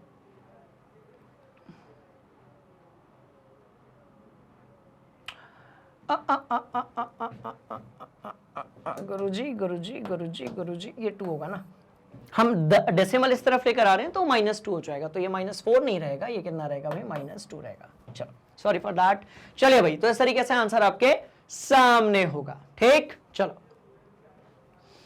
बहुत ही ज्यादा मस्त वाली बात। थोड़ा हम और आगे बढ़ेंगे। अब हमारे सामने दिया गया है silver chromate, barium chromate, ferric hydroxide, lead chloride और मर्क्यूरस आयोडाइड। और ये विलयन जो है, ये आपकी किताब की एक सारणी है 6.9, उसमें इन सबके विलेयता गुणनफल स्थिरांक जो है वो दिए गए हैं। हमको भैया सबकी विलेयता ज्ञात करनी है तथा प्रत्येक आयन की मोलरता भी ज्ञात करनी है। तो विलेयता से हम मोलरता जो है वो कैलकुलेट कर सकते हैं। विलेयता को हम सॉल्युबिलिटी कहते हैं, इसको हम एस से रिप्रेजेंट करते हैं। और इसका फॉर्मूला क्या होता है, बड़े ध्यान से देखिएगा। मैंने कहा भैया मेरे पास HCl है, नहीं हमको क्या लेना पड़ेगा, तो हमें लवण लेना पड़ेगा। चलो NaCl हमने लिया। अब NaCl जो है ये टूट कर क्या बनाएगा, तो भैया Na+ बनाएगा और Cl- बनाएगा। बेटा इसको 1s ले लो, इसको 1s ले लो। S क्या है, तो विलेयता यानी कि सॉल्युबिलिटी। तो यहां पर यदि मैं KSP निकालता हूं तो KSP यहां पर क्या आ जाएगा, बड़े ही ध्यान से आप देखेंगे तो ये हो जाएगा आपका 1s की पावर 1, 1s की पावर 1। जो सामने है वो सामने पटक दीजिए आप, and this will turn into what, KSP is equal to 1s की पावर 1, तो ये हो जाएगा 1s स्क्वायर। एक और उदाहरण लेते हैं ताकि कहानी आपके दिमाग के अंदर सेट हो सके बहुत बढ़िया तरीके से। चलिए कौन सा ले लें, फेरिक हाइड्रोक्साइड लेते हैं या फिर लेड क्लोराइड लेते हैं, PbCl2 लेते हैं। चलो भाई लेड क्लोराइड हमने लिया PbCl2 और ये टूट रहा है किसमें भाई, Pb2+ में। थोड़ा इधर लेते हैं, PbCl2 और ये टूट रहा है किसमें, तो भैया Pb2+ में, और ये यहां पर 2Cl नेगेटिव में। क्या ये बात, आपने कहा हां जी सर। तो बेटा एक आयन है इसलिए क्या करेंगे, 1s लेंगे। दो आयन है इसलिए क्या लेंगे बच्चे, 2s लेंगे। That's all. जब हम KSP निकालेंगे तो हम 1s की पावर 1 गुणा 2s की पावर 2 कर देंगे। तो ये क्या हो जाएगा, तो भैया KSP बराबर हो जाएगा आपका 1s into 4s square and this will turn into what, 4s की पावर 3। अब मैं कह रहा हूं सबके लिए KSP दिया हुआ है। अब मैं कह रहा हूं भाई सबके लिए यदि KSP दिया है तो हम S तो निकाल ही लेंगे ना। सबके लिए यदि KSP दिया गया है तो हम S तो निकाल लेंगे। तो अलग अलग आपके जो लवण होंगे, अलग अलग प्रकार के आपके जो रसायन होंगे, उन सबके लिए KSP दिया गया है। आपने कहा हां जी सर, सबके लिए जो है बाबू KSP दिया गया है और यहां पर अपन निकालेंगे S यानी कि विलेयता यानी कि सॉल्युबिलिटी। तो यहां से जो है हम S क्या करेंगे, निकाल सकते हैं। कैसे निकालेंगे, अब मुझे यहां पर यदि S निकालना है तो भैया S³ बराबर कितना, तो ये हो गया KSP/4। तो S कितना हो जाएगा, तो जो भी आंसर होगा उसका आप क्या ले लोगे, घनमूल ले लोगे। खत्म बात। क्या बात समझ में आई। पर इसके लिए ये जितने भी चीजें यहां पर लिखी गई हैं, पहली, दूसरी, तीसरी, चौथी और पांचवी, ये जो 5 चीजें आपके सामने दी गई हैं, इन सबकी आपको क्या पता होनी चाहिए, KSP पता होनी चाहिए। उसके बाद हम तोड़कर ऐसे वाले फॉर्मूले में कन्वर्ट करेंगे और वहां से हम विलेयता यानी कि सॉल्युबिलिटी जो है उसको बड़े ही आसानी से क्या कर सकते हैं, तो भाई कैलकुलेट कर सकते हैं। चलो भैया नोट करेंगे। तो बेटा ये सिर्फ एक उदाहरण था, ये सिर्फ एक क्या था, उदाहरण था। ठीक है, अब हम सबकी पहले वैल्यूज पुट कर लेते हैं। चलो क्या था, silver chromate, barium chromate, ferric hydroxide, उसके बाद आपका फेरस होता तो यहां पर 2 आता, फेरिक इसलिए 3 है, लेड क्लोराइड नीचे दिया गया है, और मर्क्यूरस आयोडाइड जो है HgI2 जो है वो आगे दिया होगा, पक्का दिया होगा वो। सबसे पहले हम बात करेंगे सिल्वर क्रोमेट के बारे में, बड़े ही ध्यान से देखेंगे आप इसको। सिल्वर क्रोमेट जो है वो टूट कर क्या करता है, हंगामा करता है। कैसे करता है, तो भाई ये टूट जाएगा आपका और ये क्या बनाएगा, तो आपने कहा सर ये 2Ag+ बनाएगा, Ag+ बनाएगा। बोलो yes sir, yes sir, yes sir, yes sir, yes sir. और साथ में ये क्रोमेट आयन जो है वो भी देगा। तो यदि हम इसे लिखने की कोशिश करेंगे तो भैया ये हो जाएगा आपका 2s। देखो 2 आयन है तो 2s, 1 आयन है तो यहां पर 1s। तो KSP की यदि हम बात करते हैं, so this will turn into 2s की पावर 2, 1s जो है 1s जो है 1s जो है इसकी पावर 1, एंड ये 4s स्क्वायर गुणा यहां पर 1s हो गया, and this will turn into what, 4s की पावर 3। यहां पर आपके पास KSP है। तो आप यदि यहां से S³ निकालेंगे तो ये हो जाएगा KSP बटे यहां पर 4। क्या इसके लिए KSP दिया हुआ है, तो ठीक है भैया। सबसे पहले सिल्वर क्रोमेट की बात करते हैं, 1.1 × 10⁻⁻12। चलो तो 1.1 इंटू 10⁻⁻12 बटे यहां पर 4, ये दिया गया है आपका s की पावर 3। तो s बराबर क्या हो जाएगा, तो जो भी आपका आंसर आएगा 1 इंटू 10⁻⁻12 डिवाइड बाय 4, और ये यहां पर आपका आ जाएगा 1/3, दैट्स ऑल। तो इस तरीके से ये आंसर आपके सामने आ जाएगा। आपको कैलकुलेट करनी थी विलेयता यानी कि सॉल्युबिलिटी, इस तरीके से आपके सामने आ जाएगी। चलिए भाई, अब आपने कहा सर कितनी आई विलेयता या सॉल्युबिलिटी, तो बड़ी इंटरेस्टिंग कहानी, चलो देखो। तो भाई ये आ गई आपकी इतनी, यही वैल्यू थी। तो विलेयता यानी कि सॉल्युबिलिटी जो है अब आपके सामने आ चुकी है, राइट आपके सामने विलेयता यानी कि सॉल्युबिलिटी जो है वो आ चुकी है। क्लियर हो गई बात, बोलो yes sir, yes sir, yes sir. यहां से हम क्या कर सकते हैं, आपका जो Ag2+ है, राइट, उसका हम सांद्रता निकाल सकते हैं। और जैसी Ag2+ की सांद्रता आएगी, देखो ये लिख लो पहले अपनी कॉपी में जल्दी से, है ना, चलो जल्दी नोट करेंगे फिर आगे बढ़ते हैं। चलिए, तो यहां से आपका जो है क्रोमेट आयन की आपने क्या निकाल ली, तो भैया सीधी सी बात है, आपने सांद्रता निकाल ली। और ऐसा ही हम दूसरे वाले जो हमारे लवण हैं, दूसरे वाले जो हमारे अलग अलग प्रकार के जो केमिकल्स हैं उसके बारे में हम कैलकुलेट कर सकते हैं, जैसे कि बैरियम क्रोमेट। तो इस बार एक बार अपने से ट्राई कीजिए और उसके बाद हम बढ़ते हैं आगे, मजा आएगा, है ना। चलिए भाई, तो कहानी में एक छोटा सा ट्विस्ट है और वो ये है कि यहां पर जो है ये हो जाएगा आपका Ba2CrO4, यानी कि हम इसको बोल सकते हैं बैरियम क्रोमेट BaCrO4। और यदि हम इसको स्प्लिट करते हैं, मैं क्या कह रहा हूं भाई, यदि हम इसको क्या करते हैं भैया, स्प्लिट करते हैं तो अपने को क्या मिलेगा। तो आपने कहा सर देखिए, बैरियम तो बेचारा 2 इलेक्ट्रॉन्स देता है और क्रोमेट आयन आपका जो है वो 2 इलेक्ट्रॉन्स गेन कर लेता है। तो इस सिचुएशन में यदि हम देखेंगे तो यहां पर हमें बैरियम का एक ही क्या मिल रहा है, आयन, और क्रोमेट का भी हमें एक ही आयन मिल रहा है। तो यदि हम KSP की बात करते हैं, हम बात किसकी करते हैं, तो आपने कहा सर KSP की यदि हम बात करते हैं तो इस सिचुएशन में हो जाएगा अपना 1s की पावर 1 और यहां पर भी हो जाएगा 1s की power 1 and this will turn into what, s की पावर 2 एंड ये हो जाएगा आपका KSP। पर मैं कहता हूं कि मुझे s जो है वो कैलकुलेट करना है। तो आपने कहा सर बहुत मस्त वाली बात है, ये आपका हो जाएगा KSP, ठीक है, अंडर रूट मार दो, यहां पे क्या ही फर्क पड़ता है, KSP, खत्म बात।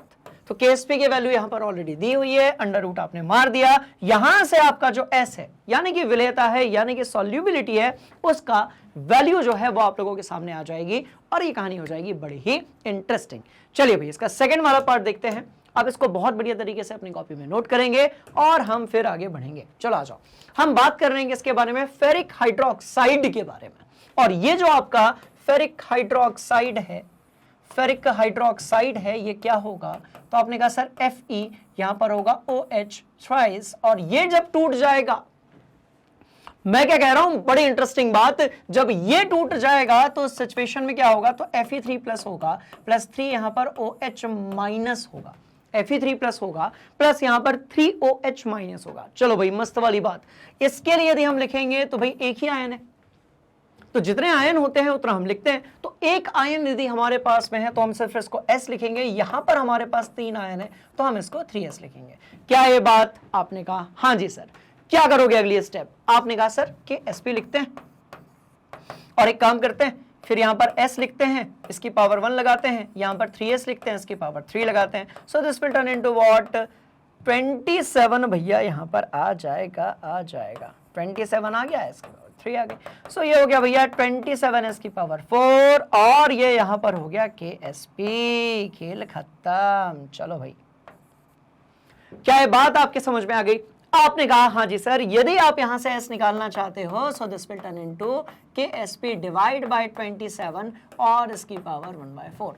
आपको क्या करना है, तो आपने कहा सर हम वैल्यूज निकाल लेंगे। चलो भाई वैल्यू निकालते हैं। इसको आपने सॉल्व किया, ये सिखाया जा चुका है, तो ये यहां पर आपका जो है S आ गया, यानी कि सॉल्युबिलिटी जो है अब वो आपके सामने है। अब यदि मैं आपसे पूछूं कि बताओ बाबू, ये जो आपका Fe3+ है इसकी सांद्रता क्या होगी, तो आपने कहा सर S होगी, और OH माइनस क्या होगी, तो आपने कहा सर हम उसको 3 से मल्टीप्लाई कर देंगे। तो जो S होगा वही इसकी सांद्रता होगी और जो 3S होगा वो आपके OH माइनस की सांद्रता होगी। और ये कहानी कैसी, तो आपने कहा सर ये कहानी बहुत इंटरेस्टिंग है, बहुत मस्त तरीके से हम इसको यहां पर नोट कर देंगे।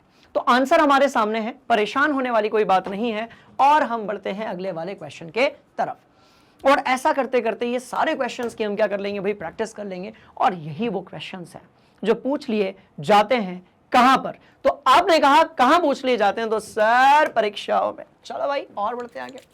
बात हो रही है किसके बारे में, लेड क्लोराइड के बारे में। इसको यदि हम स्प्लिट करेंगे तो अब तो सीधे लिख देते हैं यार KSP इक्वल टू इतना मिलेगा। तीसरा वाला क्वेश्चन आपको बड़े आसानी से बन जाएगा क्योंकि हमारे पास में लेड है, और यदि हम इस लेड को, बहुत ध्यान से देखना, हमारे पास जो है लेड है, और यदि हम इसको स्प्लिट करते हैं तो मुझे मिलेगा Pb2+ और मुझे मिलेगा 2Cl नेगेटिव। इसको मैं S लिखूंगा और इसको मैं यहाँ पर 2S लिखूंगा। और यदि हम KSP की बात करेंगे तो ये हो जाएगा S की पावर 1 और 2S की पावर 2, और ये कहानी एकदम दिमाग के अंदर जाकर सेट हो गई है। So this will turn into what, 2 4, यहाँ पर स्क्वायर था, यहाँ पर खत्म। चलो क्या आप KSP निकाल लोगे? आपने कहा सर पहले से दिया हुआ है। क्या यहां से आप विलेयता यानी कि सॉल्युबिलिटी जो है वो कैलकुलेट करेंगे? आपने कहा सर बहुत आसान से कैलकुलेट कर लेंगे, मस्त वाली बात। चलो भाई, तो यहां से आपका जो S है वो निकल कर आ जाएगा, और जो S की वैल्यू होगी वही Pb2+ जो है उसकी सांद्रता होगी। ऑन द सेम वे जो Cl नेगेटिव होगा उसकी सांद्रता यानी कि कॉन्सेंट्रेशन कैलकुलेट करने के लिए आपको जो 2 है उससे क्या करना पड़ेगा, तो आपने कहा सर हम मल्टीप्लाई कर देंगे, आंसर आपके सामने आ जाएगा। तो बस हो गया मामला चकाचक। बात समझ में आ गई? बोलो यस सर। हम करेंगे अगला वाला सवाल। चलो भैया, मर्क्यूरस आयोडाइड अपने सामने दिया गया है, इक्वेशन मैं आपको बता चुका हूं, बढ़िया से इसको अपनी कॉपी में नोट कर लो क्योंकि ऑलरेडी हमने ऐसे वाले बहुत सारे क्वेश्चन जो है वो कर लिए। ठीक है जी, चलिए जी। पक्का पक्का पक्का पक्का पक्का। और एक अगला वाला क्वेश्चन हम करने जा रहे हैं। अब यहां पर एक सवाल में पूछा गया है कि भाई आपके पास में जो है सिल्वर क्रोमेट दिया गया है और AgBr दिया गया है, और दोनों के लिए आपके पास में जो है KSP दिए गए हैं, यानी कि विलेयता गुणनफल स्थिरांक जो है वो दोनों के लिए ही दिया गया है, और इनके संतृप्त विलयन में जो मूलरता है। अब यहां पर मूलरता क्या होगी, बहुत ध्यान से देखिएगा। तो भैया यहां पर मूलरता जो है वो विलेयता ही होगी। यहां पर जो मूलरता है बबुआ वो क्या होगी, तो आपने कहा सर यहां पर जो मूलरता है वो क्या होगी, भैया विलेयता होगी। तो यहां पर जो मूलरता है विलेयता है वो आपको क्या करनी है, उसका जो अनुपात है वो आपको कैलकुलेट करना है। कर लेंगे, मस्त वाली बात। चलो आ जाओ। तो Ag2 अपने पास दिया है, और ये यहां पर CrO4 अपने पास दिया है, और ये आपका हो गया कुछ 2Ag+ और साथ में CrO4 2-। चलो भैया, इसका आपका निकल कर आएगा 2S, बोलो यस सर। इसका निकल कर आएगा आपका S, बोलो yes sir. Moving towards KSP, moving towards what, KSP। आपने कहा sir sir sir sir sir sir sir, चकाचक वाली बात। तो इसका जो KSP है वो दिया गया है, यहां से आप S निकाल सकते हो। तो यहां से आप जो S निकालोगे भाई वो क्या होगा, तो आपने कहा सर KSP जो है वो है आपका 4S की पावर 2, यहां पर 3,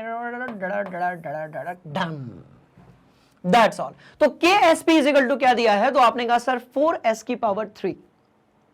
यहां से आपको S की वैल्यू निकालनी है, यहां से जो S की वैल्यू होगी वो आपको निकल जाएगी। कुछ इसी तरीके से आप AgBr के लिए S की वैल्यू निकालेंगे, उसको आप S' ले लो। पहले वाले की आपने S की वैल्यू जो है वो S यदि ली है, तो दूसरे वाला जो S है उसकी वैल्यू को आप S' ले लीजिए। दोनों की वैल्यू का आप अनुपात निकाल लीजिए, आंसर जो है वो आपके सामने होगा। और इस तरीके से एक क्वेश्चन जो है अपने दिमाग में फिट हो गया। आप बढ़िया तरीके से इसको अपनी कॉपी में नोट करेंगे। चलिए भाई, तो बढ़िया हलवा सवाल था यार, बढ़िया सवाल था ये, तगड़ा। चलो और आगे बढ़ेंगे, आ जाओ भाई। बेटा एक तगड़ा वाला क्वेश्चन दिया गया है कि यदि हमारे पास 0.02 m सांद्रता वाला सोडियम आयोडेट दिया गया है, सोडियम आयोडेट मतलब NaIO3 होता है आपका, और यदि आप इसको क्यूप्रिक क्लोरेट, नहीं क्रोमेट है बाबू, chromate chromate chromate chromate chromate chromate, chlorate नहीं, इसकी जगह क्या होगा, तो भाई क्रोमेट होगा। क्रोमेट क्रोमेट क्रोमेट, बोलो यस सर। क्रोमेट, चलिए भाई, तो आप यदि इसको क्यूप्रिक क्रोमेट विलयन के साथ क्या करते हो, मिक्स कर देते हो, तो आपसे पूछा गया है कि अवक्षेपण होगा कि नहीं होगा। और सुनो, इस सवाल को, ये जो सवाल है ये आप लोगों का पहला प्यार है, इसको बिल्कुल नहीं भूलना है भाई। ये आता ही आता है एग्जाम में कि प्रेसिपिटेशन यानी कि अवक्षेपण होगा कि नहीं होगा, इस पे ये सवाल आता ही आता है। तो ये VIIMP है। बात समझ में आ गई? तो भैया देखो, पहले KSP यहां पर दिया गया है, बोलो यस सर। KSP यहां पर दिया गया है, हम यहां पर एक और KSP निकालेंगे, कंपेयर करेंगे कि कम है या ज्यादा है, उसके हिसाब से हम बताएंगे कि जो अवक्षेपण यहां पर है वो होगा या फिर नहीं होगा। चलो भैया, मस्त वाली बात। तो देखो, कॉपर आयोडेट के लिए आपका जो KSP है वो ऑलरेडी दिया हुआ है, ये इसके लिए जो KSP है ये आपको दिया हुआ है। चलिए भाई, ठीक है। मैंने कहा जब इन दोनों को मैं आपस में मिला दूंगा तो जो सांद्रता आपके सोडियम आयोडेट की होगी वही सांद्रता आयोडेट आयन की होगी। मतलब यहां पर अपने को जो आयोडेट आयन है उसकी सांद्रता निकालनी है मिश्रित करने के बाद। चलिए भाई, तो यहां पर मैंने सांद्रता निकाल ली, जो सोडियम आयोडेट की होगी वही किसकी होगी, तो आयोडेट आयन की होगी। और ऐसा क्यों होगा? क्योंकि आपका जो सोडियम आयोडेट है वो एक प्रबल प्रकार का क्या है, तो भाई अपघट्य है, मतलब वो बड़े भयंकर तरीके से अपने जो आयंस हैं उसमें टूट जाएगा। तो जो सांद्रता सोडियम आयोडेट की होगी एग्जैक्टली वही किसकी होगी, तो भैया आयोडेट आयन की होगी। चलो, आपने ये निकाल लिया, इसको अपन एक तरफ लिख देते हैं, iodate ion. Iodate iodate iodate ion की सांद्रता है 10⁻³ m। और कैसे निकालोगे, कैसे निकालोगे? तो बड़ी मस्त वाली बात है कि नीचे की तरफ कुल आयनों की संख्या और ऊपर की तरफ यहां पर जो है आपने क्या लिख दिया, तो भाई प्रारंभिक सांद्रता जो है वो आपने लिख दी है। चलो, इतना नोट करेंगे। अब हम आगे बढ़ेंगे, हम एक और वैल्यू निकालेंगे और उसके बाद फिर हम इसको क्या करेंगे, तो भाई कंपेयर करेंगे। चलो आ जाओ, तुलना करेंगे बच्चे, ठीक है। चलिए, अब मैं कह रहा हूं कि कॉपर, अब मैं क्या कह रहा हूं कि मुझे कॉपर आयन जो है उसकी भी वैल्यू निकालनी है। तो कॉपर आयन के लिए भी मैंने ऊपर वैल्यू रखी, फिर यहां पर 2 रख दिया, आंसर जो है वो मेरा आ गया। तो कॉपर जो है उसके आयन की भी मात्रा जो है वो आई हमारी 10⁻³ m। चल, एक ये बात आ गई अपनी, पक्का बोलो यस सर, पक्का बोलो yes sir, yes sir, yes sir, yes sir, yes sir. चलिए भैया, 10⁻³ -3 × 10⁻³ -3, 10⁻³ -3 × 10⁻³ कितना होगा? तो 10⁻⁻6 ही तो होगा यार। 10⁻³ 3 × 10⁻³ कितना होता है? तो भाई 10⁻6 होता है। यही वाली बात होगी। चलो अपन आगे तो बढ़ते हैं पहले, ठीक है, पहले अपन आगे तो बढ़ते हैं, बहुत ध्यान से देखिएगा। तो ये वैल्यूज जो है वो हम लेकर आ गए। तो अब ना आपको क्या करना है, देखो ध्यान से देखो, कंफ्यूज नहीं होना। कॉपर आयोडेट कौन सा है? तो भैया ये वाला है, ये उत्पाद के लिए लिया गया है और उसके लिए KSP जो है वो ऑलरेडी यहां पर अपने पास दिया हुआ है। अब हम क्या करेंगे, हम इसका ना आयनिक गुणनफल निकालेंगे। हम इसका क्या निकालेंगे? तो भैया आयनिक प्रोडक्ट जो है वो निकालेंगे। तो इसके लिए मुझे क्या करना पड़ेगा, तो बड़े ही ध्यान से देखिएगा, इसके लिए मुझे क्या करना पड़ेगा, इसके जो आयंस है, बात समझ में आई, इसके जो भी आयंस दिए गए हैं उसकी मुझे गुणनफल करनी पड़ेगी। तो भैया मैंने कहा कि यदि मैं यहां पर लिखता हूं Cu, यहां पर लिखता हूं IO3, यहां पर लिखता हूं 2, तो ये है आपका Cu2+ और यहां पर IO3 नेगेटिव और ऊपर 2 आ जाएगा। तो बस खत्म। यहां पर इसकी सांद्रता कितनी है, तो माइनस, यहां पर कितनी है, तो आपने कहा 10⁻³ और उसकी पावर 2, तो ये -6 हो जाएगा और all this will turn into what, 10⁻⁻9। पहले जो वैल्यू थी वो कितनी थी वो देखते हैं, 7.4 × 10⁻⁻8, ये पुरानी वाली वैल्यू, -8 ये पुरानी वाली वैल्यू। नई वाली वैल्यू के बारे में हम बात करेंगे। So this is given by what, 10⁻⁻9। पुरानी वाली जो वैल्यू है वो कैसी थी भाई, बड़की वैल्यू थी। नई वैल्यू जो आई है वो छुटकू है। बात समझ में आई? मतलब जो आयनिक गुणनफल यहां पर हम लेकर आए हैं वो बेटा KSP से कम है। और एक चीज हमेशा याद रखिए, किसी भी चीज का, किसी भी प्रकार के नमक का या फिर लवण का यदि कोई आयनिक गुणनफल Ksp से कम होता है तो अवक्षेपण यहां पर होने वाला नहीं है। तो ये प्लीज आप अपनी कॉपी में जहां पर भी ये पढ़ रहे हो ऐसे मार्जिन के ऊपर लिख लो, बहुत ही इंपॉर्टेंट कॉन्सेप्ट है। और मैं कह रहा हूं यदि 18 रुपए हैं तो टैटू भी बनवा लो, बात समझ में, 18 रुपए में सस्ता वाला टैटू बन जाता है ना, मिट जाने वाला। तो आयनिक गुणनफल जो है वो आपका Ksp से कम है, इसका मतलब किसी भी प्रकार का अवक्षेपण जो है वो होने वाला नहीं है। चलिए भाई, मस्त वाली बात नोट करेंगे। अच्छा सवाल था ये भी, क्यूट सा क्वेश्चन था, मजेदार ये सवाल था। हम चलेंगे अगले सवाल के तरफ, आइए। मस्त क्वेश्चन, चलो। हमारे सामने बात हो रही है बेंजोइक अम्ल की, जिसका जो आयनन स्थिरांक है वो दिया गया है। ओके, बहुत बढ़िया। और सिल्वर बेंजोएट जो है उसका Ksp दिया गया है, ठीक है। और 3.19 pH वाले बफर विलयन में सिल्वर बेंजोएट के जल की तुलना में कितने गुना विलेय होगा, ये आपको कैलकुलेट करना है। तो भैया सवाल बड़ा है, 2-3 पार्ट्स में दिया हुआ है, रिवीजन क्वेश्चन है, पूरा रगड़ेंगे बहुत सही तरीके से। चलो, सबसे पहले थोड़ा सा जो है बफर विलयन के बारे में बात हो जाए। बफर विलयन का कहना है कि आप यदि बफर विलयन के अंदर थोड़ा बहुत HCl नहीं, थोड़ा बहुत एसिड या बेस मिला भी देते हैं तो इससे pH में परिवर्तन नहीं होगा, क्योंकि जब आप एसिड और बेस मिलाओगे ना तो H+ और OH- आयन की सांद्रता बढ़ जाएगी, उसके बाद भी pH में परिवर्तन नहीं होगा। मतलब कुछ ऐसा है जो H+ आयन और OH- आयन की सांद्रता को वापस से बैलेंस कर रहा है।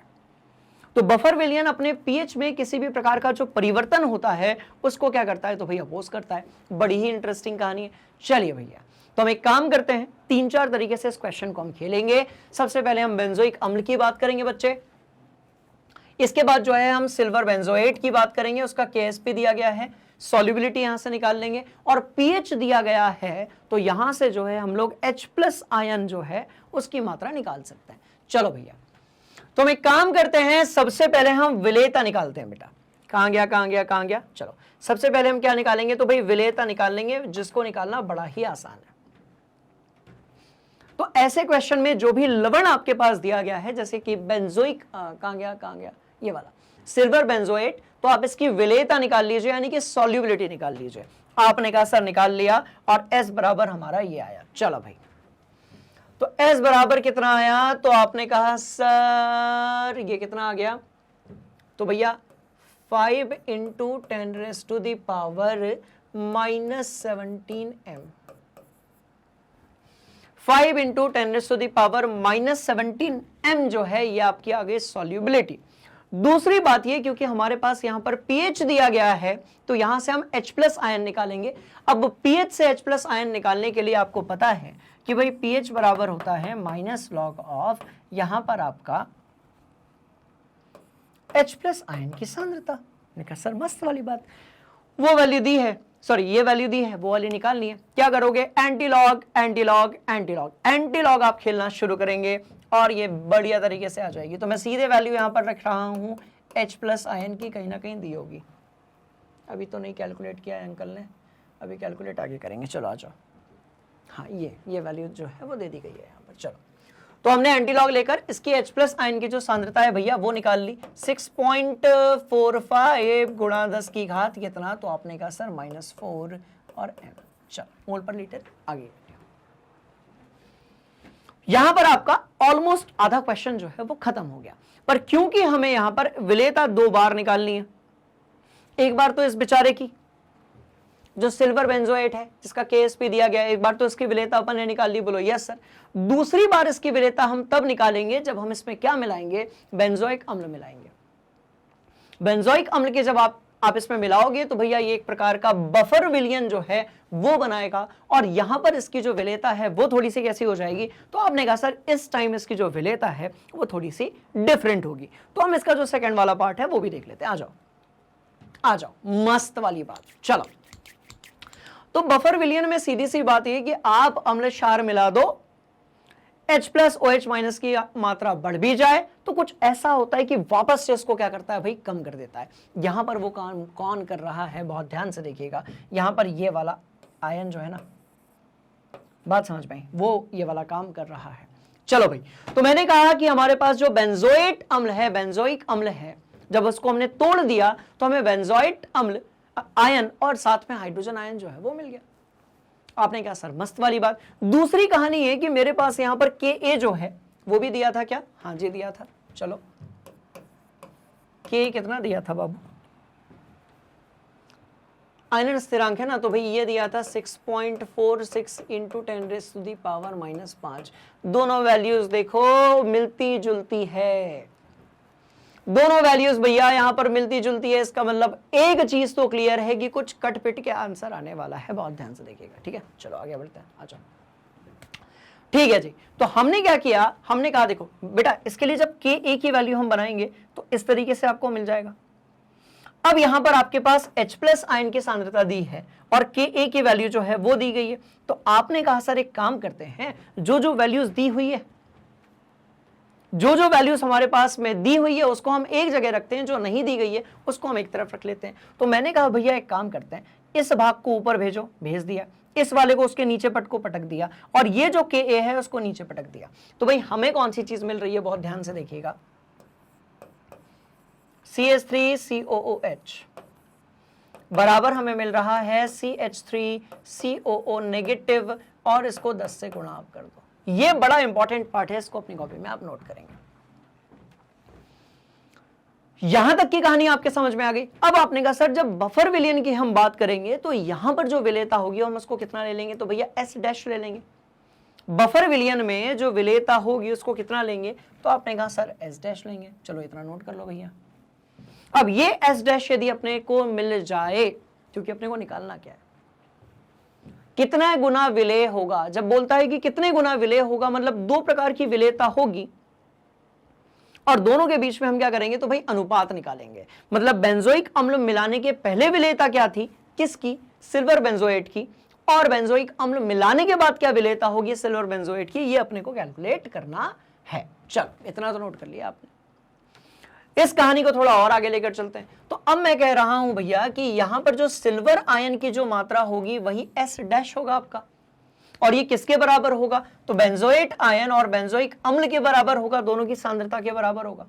बात समझ में आई, बोलो यस सर। तो जहां पर हमने बेंजोइक अम्ल की सांद्रता की बात की उसको मैं 10 गुणा ये लिख सकता हूं, बोलो यस सर, मस्त वाली बात। तो ये कुल कितना आ जाएगा आपका, S' जो है वो आ जाएगा 11, और भैया ये इस तरीके से आ गया। तो मैं कह रहा हूं कि बेंजोएट आयन जो होगा वो होगा हमारा S' divide by 11। Benzoate ion जो है इसकी मात्रा हम लेकर आ चुके हैं और ये कितनी है आपकी, तो भैया S' डिवाइड बाय 11। यहां तक ठीक नोट किया जाए,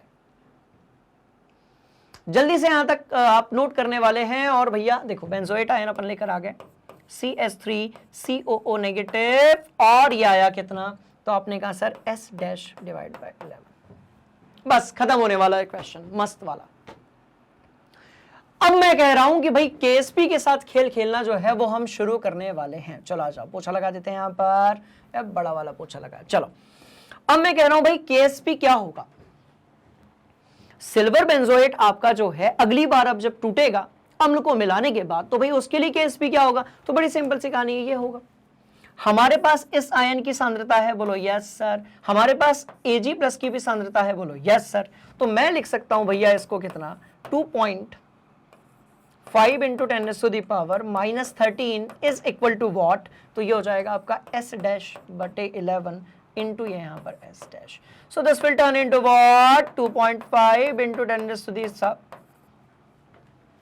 बड़ा सवाल है, JEE वगैरह में पूछा जा सकता है, बड़े ध्यान से सुनना, बस खत्म होने वाला है। ठीक है, सो भैया यहां पर स्क्वायर बटे यहां पर आ गया आपका 11। यहां से आप जो है S' निकाल सकते हो, और S आपका पहले से आया था, तो यहां से हम S' निकालेंगे और उसको फिर हम कंपेयर करेंगे किसके साथ में, S4 के साथ, S के साथ में। बात समझ में आ गई, चलो निकालते हैं। तो सीधे अपन वैल्यू देख लेते हैं, कहानी अपने दिमाग में फिट हो चुकी है। तो अब हमने यहां से S की वैल्यू निकाली है, that will turn into what, S बराबर कितना आया, तो आपने कहा सर 1.66 इंटू, तो ये आपकी किसकी वैल्यू आ गई, तो भाई आपके S' की वैल्यू आ गई। अब करना क्या है भाई, अनुपात निकालना है, कि कितने प्रतिशत जो है विलेय था, तो भाई सीधी सी बात है कि इतने गुणा, मतलब यदि आप ध्यान से देखेंगे तो S dash is equal to what 3.32 गुणा यहां पर S दिया हुआ है। तो इतने गुना जो विलेयता है आपकी वो बढ़ गई जब आपने क्या किया, अम्ल मिलाया उस एक पर्टिकुलर लवण में। क्या ये बात आपके समझ में आई? आपने कहा हाँ जी सर। हम चलेंगे अगले क्वेश्चन की तरफ, नोट किया जाए इसे। चलो, done done done done done डनाडन भैया, डन डनाडन। अगला सवाल, अगला सवाल कहता है कि भाई यदि आपके पास फेरस सल्फेट है, मतलब कि FeSO4 है और सोडियम सल्फाइड है, सोडियम सल्फाइड है, सल्फाइड है, और इन दोनों के सम मोलर विलयन, सम मोलर विलयन का मतलब ये कि दोनों की जो मोलरता है वो कैसी है भाई, एक समान है। यदि इन दोनों के सम मोलर विलयन की अधिकतम सांद्रता बताइए जब उनके समान आयतन मिलाने पर आयरन सल्फाइड अवशेपित ना हो, अवशेपित ना हो, अवशेपित ना हो, मतलब वैल्यू इससे कम आनी चाहिए। तो इसके बराबर हम रखकर इक्वेट करेंगे भैया, बोलो यस सर। चलो खत्म बात। तो जब उनके समान आयतन मिलाने पर आयरन सल्फाइड अवशेपित ना हो, और आयरन सल्फाइड के लिए KSP जो है वो दिया गया, तो जो आयनन गुणनफल है वो बिल्कुल इससे कैसा आना चाहिए भाई, कम आना चाहिए, तो अवशेपण नहीं होगा। चलिए भाई चलो, तो मैंने कहा कि यार एक काम करते हैं ना, जो सांद्रण है उसको x ले लेते हैं। इस x ने तो अपने को बहुत परेशान किया है। जब कभी भी देखो आपको x की याद आती होगी, कभी भी, क्योंकि आप अलग अलग टाइप की वैल्यूज x में लेते हो। आप कुछ और सोच रहे थे ना, वो नहीं, आप अलग अलग टाइप की वैल्यूज जो है x में लेते हो। बोला यस सर, ठीक है। चलो, तो मैंने कहा भैया जो सांद्रण है वो x मोल प्रति लीटर है, और समान आयतन को यदि मिश्रित करेंगे तो क्या मिलेगा, तो जितने हमें Fe2+ के आयन मिलेंगे, राइट, उतने ही आपके पास S2- के भी मिलेंगे, क्योंकि देखो यहां पर +2 है, तो जितने आयन आपके पास आयरन के होंगे उतने ही सल्फाइड के भी होंगे। बोलो यस सर। तो यहां पर यदि मैं KSP निकालता हूं फेरस सल्फेट के लिए, ferrous sulphate, sulphate, sulphate, iron sulphide की बात हो रही है ना, अच्छा जी, आयरन सल्फाइड होगा आपका FeS, ये होगा आपका आयरन सल्फाइड। चलिए भाई, तो FeS के लिए यदि हम बात करेंगे तो KSP क्या होगा, तो आपने कहा सर बड़ा सिंपल है, KSP यदि आप कैलकुलेट करना चाहते हैं तो दोनों के आयंस जो हैं उनकी सांद्रता का क्या करना पड़ेगा, तो भैया गुणा करना पड़ेगा। तो x/2 का गुणा कर दिया, यहां से आपका जो x है वो निकल कर आ गया, तो इस x को जो है हम यहां पर लिख देते हैं। जो यहां पर x निकल कर आया है उसको मैं लिख देता हूं भैया कितना, तो आपने कहा सर 5.02 इंटू 10⁻⁻⁹ कैपिटल M। ये आपकी जो सांद्रण है वो दिया गया है उन आयंस का, राइट, जो कि किसके लिए, FeS के लिए। क्लियर हो गई बात, नोट किया जाए। Hurry up, hurry up, hurry up. चलो भाई थोड़ा और आगे बढ़ते हैं, पोछा लगाते हैं मस्त वाला, यहाँ पे बड़ा सा पोछा, ये लो, डन, बोलो यस सर। चलो भैया, तो यार x तो निकल ही गया अपना, अगले सवाल में आ गए क्या, ओके ओके ओके ओके। अधिकतम सांद्रता जो थी वो अपने को बतानी थी, तो वो जो अधिकतम सांद्रता है वो हम कैलकुलेट कर चुके हैं, और वही किसके बराबर होगी, तो भैया x के बराबर होगी। आंसर आ चुका है, मुझे लग रहा है और कुछ बचा होगा इसमें, क्योंकि बड़े बड़े बड़े जो यहां पर क्वेश्चंस हैं वो पूछ लिए जाते हैं हमसे, है ना। चलिए भाई, तो ये तगड़ा सवाल था, बढ़िया वाला एक क्वेश्चन था। हम थोड़ा और आगे बढ़ेंगे अगले सवाल की तरफ, बहुत ध्यान से देखिएगा, बहुत इजी क्वेश्चन है। देखो, 1 ग्राम कैल्शियम सल्फेट की बात यहां पर हो रही है, 1 ग्राम कैल्शियम सल्फेट यानी कि CaSO4 की यहां पर बात हो रही है, और इसको घोलने के लिए, 1 ग्राम कैल्शियम सल्फेट को घोलने के लिए कम से कम कितने आयतन जल की आवश्यकता होगी। क्या सवाल है यार, संतृप्त विलयन का सवाल है ये तो, कि भाई 1 ग्राम कैल्शियम सल्फेट को घोलने के लिए कम से कम कितने आयतन जल की क्या होगी, तो भैया आवश्यकता होगी। और कैल्शियम सल्फेट के लिए जो KSP दिया गया है that is already given here. तो हम एक काम करेंगे, हम सबसे पहले धावा बोलने वाले हैं भैया इसकी विलेयता पे।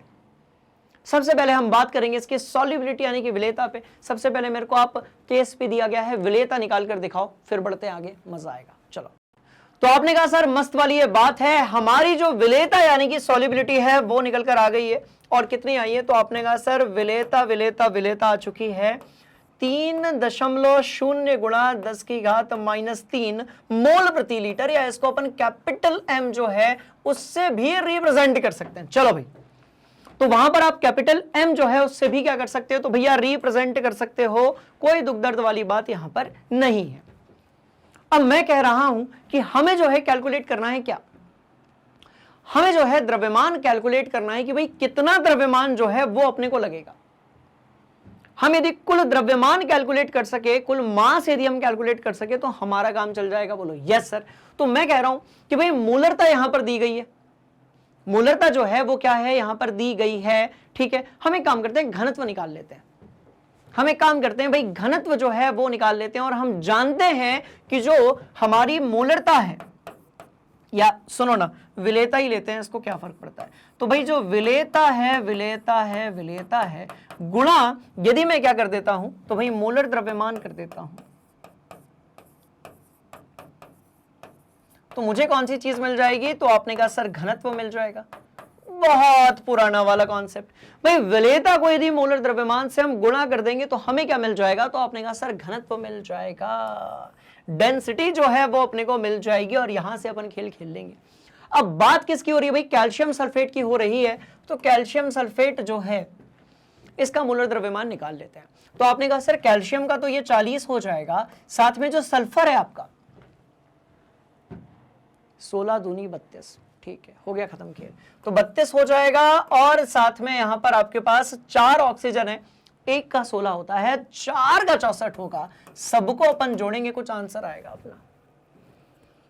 भाई 64 में 40 जोड़ा तो 104 आया, इसमें मैंने 32 जोड़ दिया तो कितना आ गया? तो 104, 136 आ गया। चलो, तो घनत्व तो मैं निकाल सकता हूं, कहीं होगा पक्का। चलिए भैया, तो यहां यदि हम घनत्व निकालते हैं तो घनत्व आ जाएगा हमारा कितना? तो जो भी विलेयता है गुणा जो भी मोलर द्रव्यमान है, इससे घनत्व आ जाएगा। अब आप बोलेंगे सर घनत्व यानी कि डेंसिटी निकाल ही क्यों रहे हैं अपन? क्योंकि यहां से हमको द्रव्यमान का पता चल जाएगा। क्योंकि भैया बड़ी इंटरेस्टिंग कहानी, घनत्व हमारा आएगा ग्राम प्रति लीटर में। घनत्व जो है हमारा आएगा किसमें? तो आपने कहा सर ग्राम प्रति लीटर में, और यहां से जो कहानी है वो हो जाएगी बड़ी ही इंटरेस्टिंग। क्योंकि इतना ग्राम जो है उसके लिए 1 लीटर चाहिए। यही तो सवाल था कि भाई उतने ग्राम के लिए आपको 1 लीटर चाहिए, तो बताओ बाबू 1 ग्राम के लिए कितना चाहिए होगा? इसलिए हमने कैलकुलेट की थी डेंसिटी यानी कि घनत्व। हमने कहा था कि भैया 0.411 ग्राम के लिए 1 लीटर यदि आपको पानी चाहिए तो 1 ग्राम के लिए कितना चाहिए? तो ये तो वो वाली बात हो गई यार कि पप्पू को हमने दुकान भेजा और पप्पू से बोला कि बताओ पप्पू 1 रुपए में यदि 3 चॉकलेट्स आती है तो 10 रुपए में कितनी आएगी? बात समझ में आई? कुछ वैसा ही क्वेश्चन जैसा हम बचपन में किया करते थे। तो भैया 0.41 ग्राम यदि 1 लीटर में घुलता है तो 1 ग्राम कितने में घुलेगा? तो भैया 2.43 लीटर में आपका 1 ग्राम CaSO4 जो है, कैल्शियम सल्फेट जो है वो कैसा हो जाएगा? तो भाई मिक्स हो जाएगा। और इस तरीके से सारे जो क्वेश्चंस है उसको अपन खोपड़िया के अंदर सेट कर चुके हैं। और बेटा देखो, मुझे पता है कक्षा 11वीं के हिसाब से ये चैप्टर आपकी जिंदगी में बिल्कुल नया है, आप बहुत ज्यादा मजा नहीं ले पाए होंगे इस चैप्टर का, पर बात नीट JEE या फिर CVT जैसे एग्जाम्स की, जहां से आपका करियर कुछ हद तक डिसाइड होगा। इसलिए इन सारे क्वेश्चंस को बहुत बढ़िया तरीके से अपने दिमाग में फिट करना है, बहुत शानदार तरीके से पढ़ना है, क्योंकि यही वो क्वेश्चंस हैं जो आपसे पूछे जा सकते हैं। और मैंने सारे क्वेश्चंस सब करवा दिए हैं। अब वेट कीजिए, हम मोस्ट इंपॉर्टेंट MCQ क्वेश्चंस जो है वो लेकर आ रहे हैं आप लोगों के लिए, आपके अपने फेवरेट एजुकेशनल प्लेटफॉर्म पे। स्क्रीनशॉट लेकर आप अपनी कॉपी में नोट करेंगे, और यदि MCQ क्वेश्चंस की हम बात करेंगे तो वो आपको कहां पर मिलेगा? तो जैसा कि आप जानते हैं मैग्नेट ब्रेन्स हिंदी मीडियम पे। करना क्या है, ध्यान से देखेंगे तो बेटा देखो, ऐप पर, वेबसाइट पर या फिर यूट्यूब से आप हमारी क्लासेस ले सकते हैं, that is totally free of cost, high quality content के साथ में।